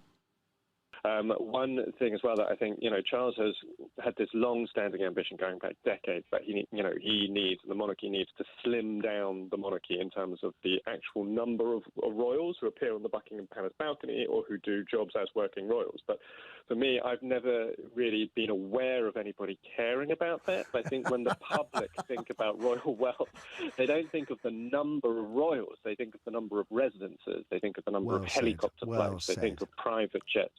And so I think these are the things that the monarchy needs to focus on. I think residences could be a really particularly big one for them to look at, because they do, they have Sandringham, which they only use really over Christmas and New Year, maybe a little bit in kind of winter, spring, and then they have Balmoral, which is they use in the summer. But then they have Charles has property in Wales. There's Highgrove in the west of England. There are a lot of houses. Yeah. And they also, they all have to be looked after, all year round in order that they don't go to rack and ruin.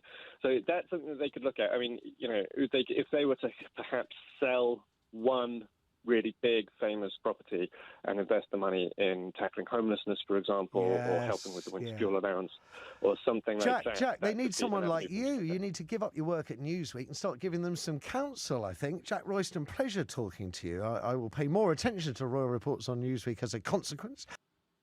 Again, this is what I am saying.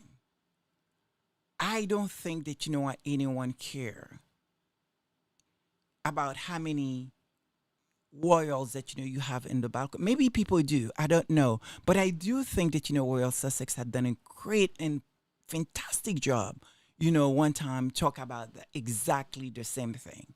So shrinking the royals, whatever you call it, and see a bunch of sort of people that was in their 70s, and then supposed to be what we're paying for. I don't think is inspiring. Well, I think it's a bit of subterfuge, right? Because, I mean, it's just what Jake from Newsweek here just mentioned.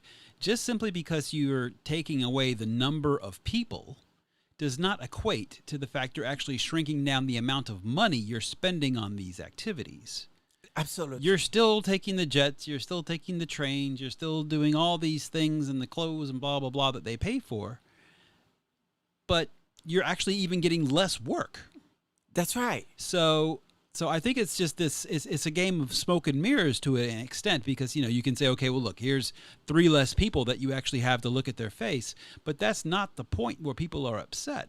What they're upset is the fact that I'm struggling with my food pricing. I'm struggling with basically what's going on to be able to heat my home, and instead of actually being able to use my tax dollars to fund these things I need to survive, like literally survive, I actually have to put up and actually, pay for extra jet miles on this guy who doesn't really reflect my beliefs and doesn't really care what's happening, to the point is being ruthless about, how it's coming across my life.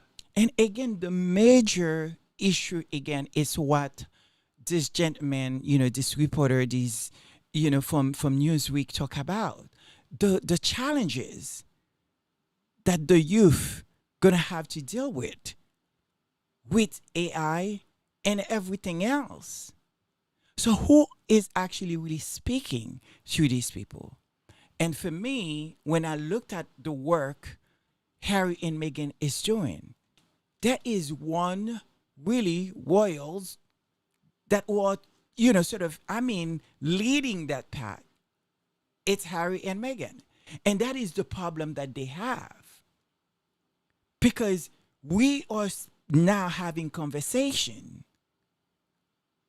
Royals that's making so much money having pay raise and not being able to prove or show us the work that they are doing, with another group of so-called non-working royals that doing amazing work out there, inspiring people.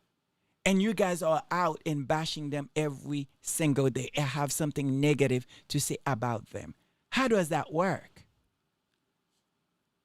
And is it the reason why we are now seeing a lot of movement when it comes to the news? People that who doesn't really often, be positive or just silent, started coming out and say something.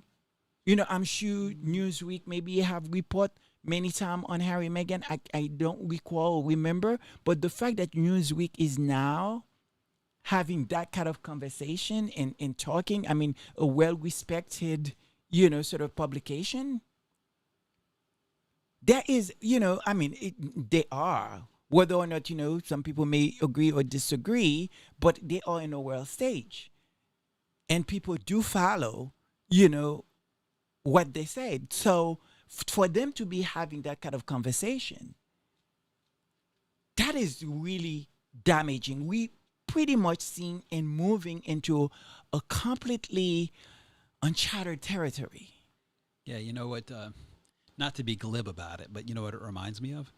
Janet Jackson's famous song, "What Have You Done For Me Lately?" Like, they have literally not done anything. That is, Like, it's literally scares me, and I don't know, how to put any word against this.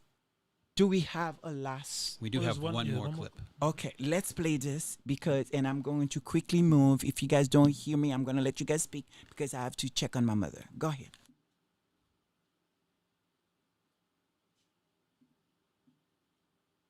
Into that, Richard Murphy, political economist, director of Tax Research UK, professor of accounting practice at the Sheffield University Management School. Good morning to you, Richard. Lovely talking to you. Am I being unfair here to contrast the plight of freezing pensioners with a single king? Well, as a pensioner who has lost out on his winter fuel allowance, I could feel a little bit annoyed about this. Because I am a pensioner, I'm still at work like so many now are. But that doesn't stop me saying this feels horribly unfair for those many pensioners, and there are millions of them who will now lose the winter fuel allowance who did really depend upon it. But that's not the key issue here. Let's just stand back a little bit. Right. I'm no big fan of royalty. Let's be honest as well. You have been, I will be, I'll lay my cards on the table. I've been a member of Republican organisations since about 1988. So I'm quite clear about that. Yeah. But if the people of this country want a monarchy, okay, I can live with there being a monarchy, but not one that, for example, does benefit in the way that our current monarchy is. It is absolutely ludicrous that the edge of the UK, the waterlines and the seabeds are owned by the Crown. It's bizarre, isn't it? Why It's just on bizarre. earth is it? Why is the beach the property, once it's met the tide mark, why is the beach the property of King Charles? Why does he get the benefit of the fact that we're all moving green and there's going to be a lot more work done on the seabed to generate more energy? That makes absolutely zero sense at all. It says that we live in a society which values wealth and which values inheritance, Doesn't it, and which is fundamentally eugenic, saying that he has a right by birth to this, much more than it values any young person, any person of talent, any person doing anything in this country, because he gets this by right. Other people have to work for it. And that is at the very core of what is wrong with the values in our society.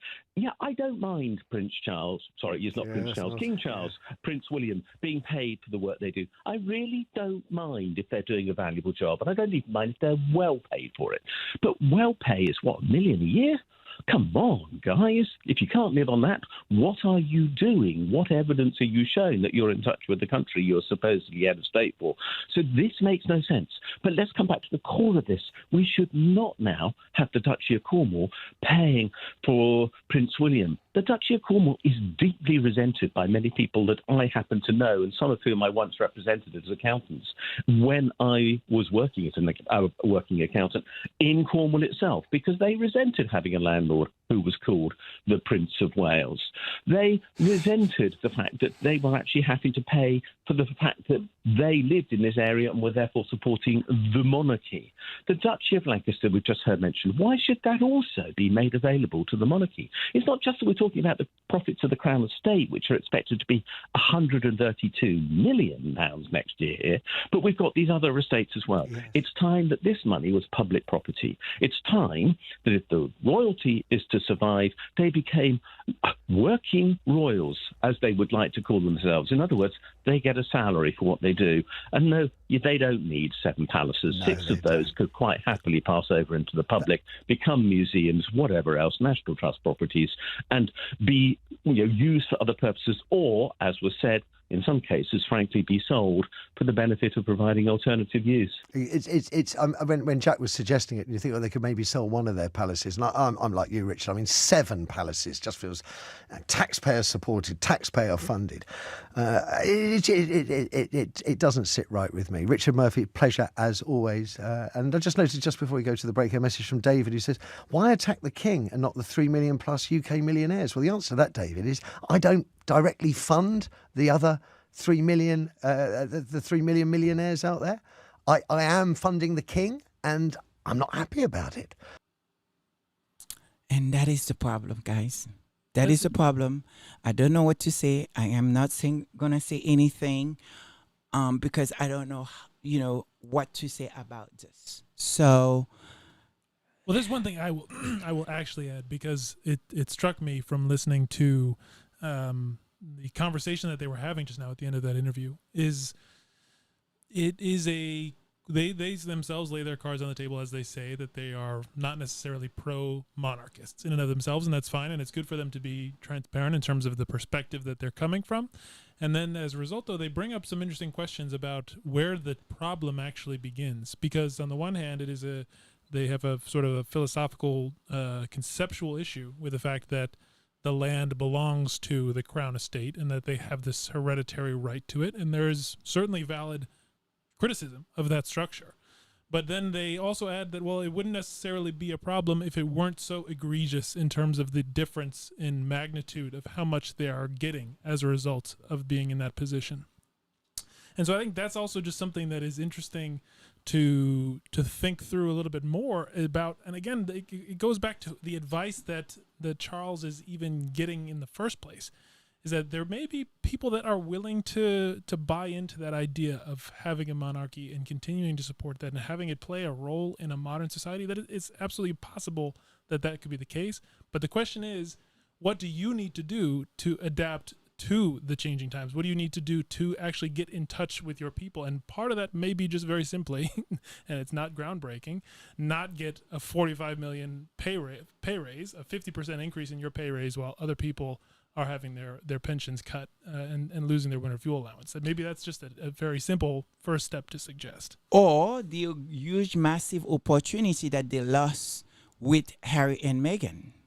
Exactly. And not harvest what this woman that could have taken them to the next maybe 1,000 years. Well, the thing is, I think all of that boils down to one core concept, which is get out of your bubble.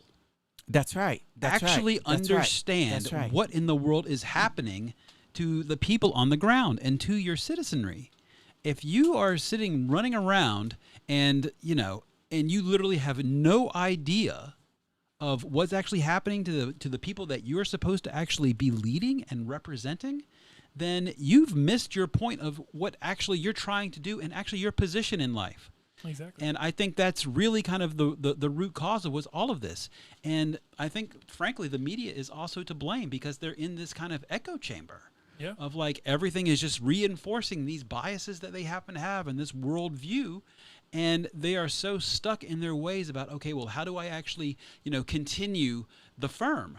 And at the end of the day, they don't realize the actual way to do that is in front of their face. Yep. It's literally sitting there so that they can actually realize, okay, well, if I'm actually understanding what it is and how to actually best represent the people and understand how I can actually reflect their values and to matter, then I think that's actually kind of the path forward for them. And I think Harry and Meghan are literally laying out the template for how to actually do that. And not only are they ignoring it, but they're actually trying to sabotage it. Yeah, no, that's exactly it. And just pausing for a moment with everything that's been going on in the chat. It is so good to see all of you there, and want to say a special welcome to you for joining us for the very first time, Chef Sandy Love. It is great to have you join the service. And also another massive thank you again to all of our incredible members who do a ton of work in the chat for this community, V-Brame especially, and also a special thank you again to Black Queen for continuing to support and rally additional support and asking people to even like, share, and subscribe, because it's something that we continuously forget to do. It's so true. Bad. We're so bad at it. We're bad content creators. So bad at it. Oh my God. And And yeah, We are so bad and so bad at it. I don't really even understand that, because I think, we get in and we start talking and we forgot that, we got to encourage people, because many times, from what I understand from other content creators, a lot of people can be listening and not particularly either remember or, sort of are subscribers. Yeah. So I don't even, or even share or like. Yeah, and actually, which plays a major thing, of, extending Yeah, the our reach. reach. Yeah, exactly. And actually, while we're talking about the sort of logistics of things like that, we have heard from a few people in the chat that they were not getting notifications about the live service.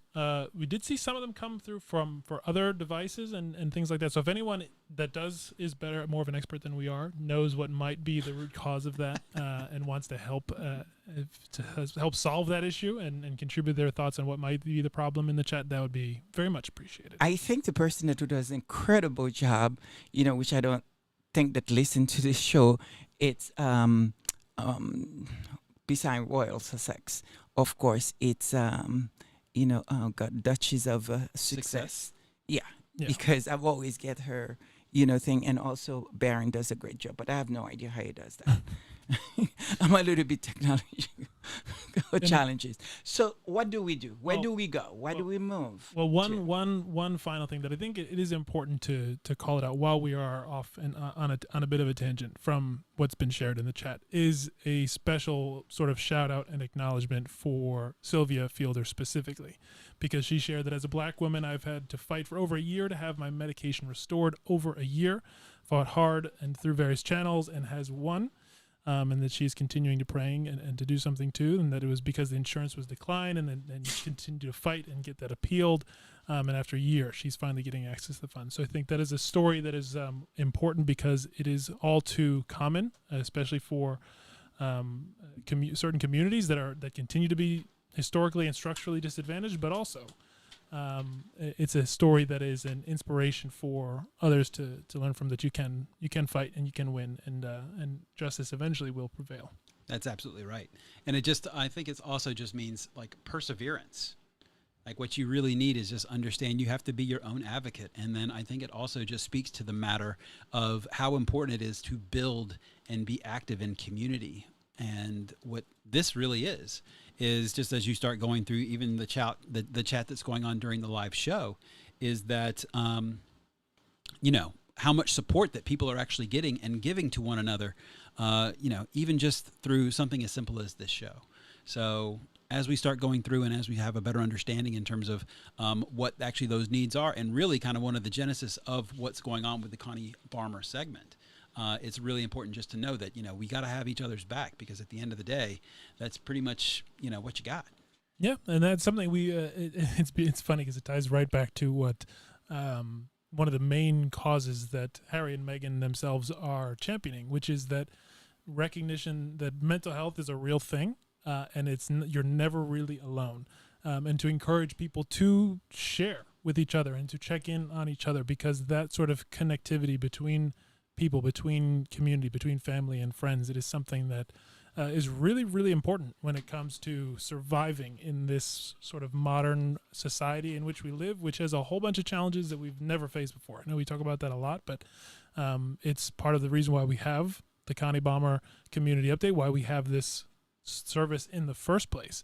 But it always bears repeating that it is important to do in terms of that connectivity and that reaching out and connecting with each other. That's right. That's right.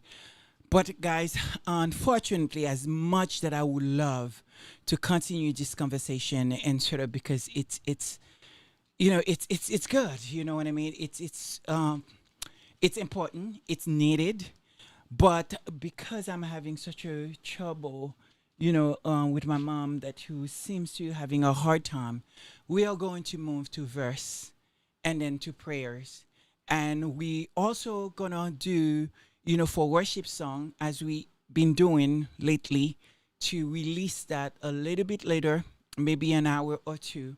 And it's an incredible song that we have done before, but I feel like, we are doing all these songs that it's feel like needed, like they need to be repeated. They fit that moment that we keep, having.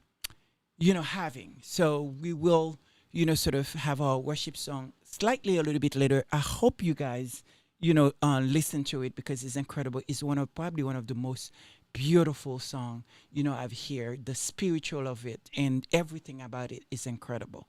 So look out for it. So let's move to verse, guys, because Sure. I'm having trouble here with my mother. As a matter of fact, spicy. I'm going up right Yes. now and I'll be back.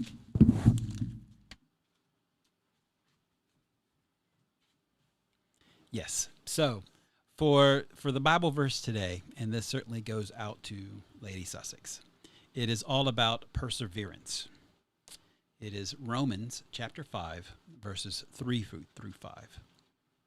And what it says is, not only that, but we rejoice in our sufferings, knowing that our sufferings produce endurance, and endurance produces character, and character produces hope, and hope does not put us to shame, because God's love has been poured into our hearts through the Holy Spirit who has given it to us.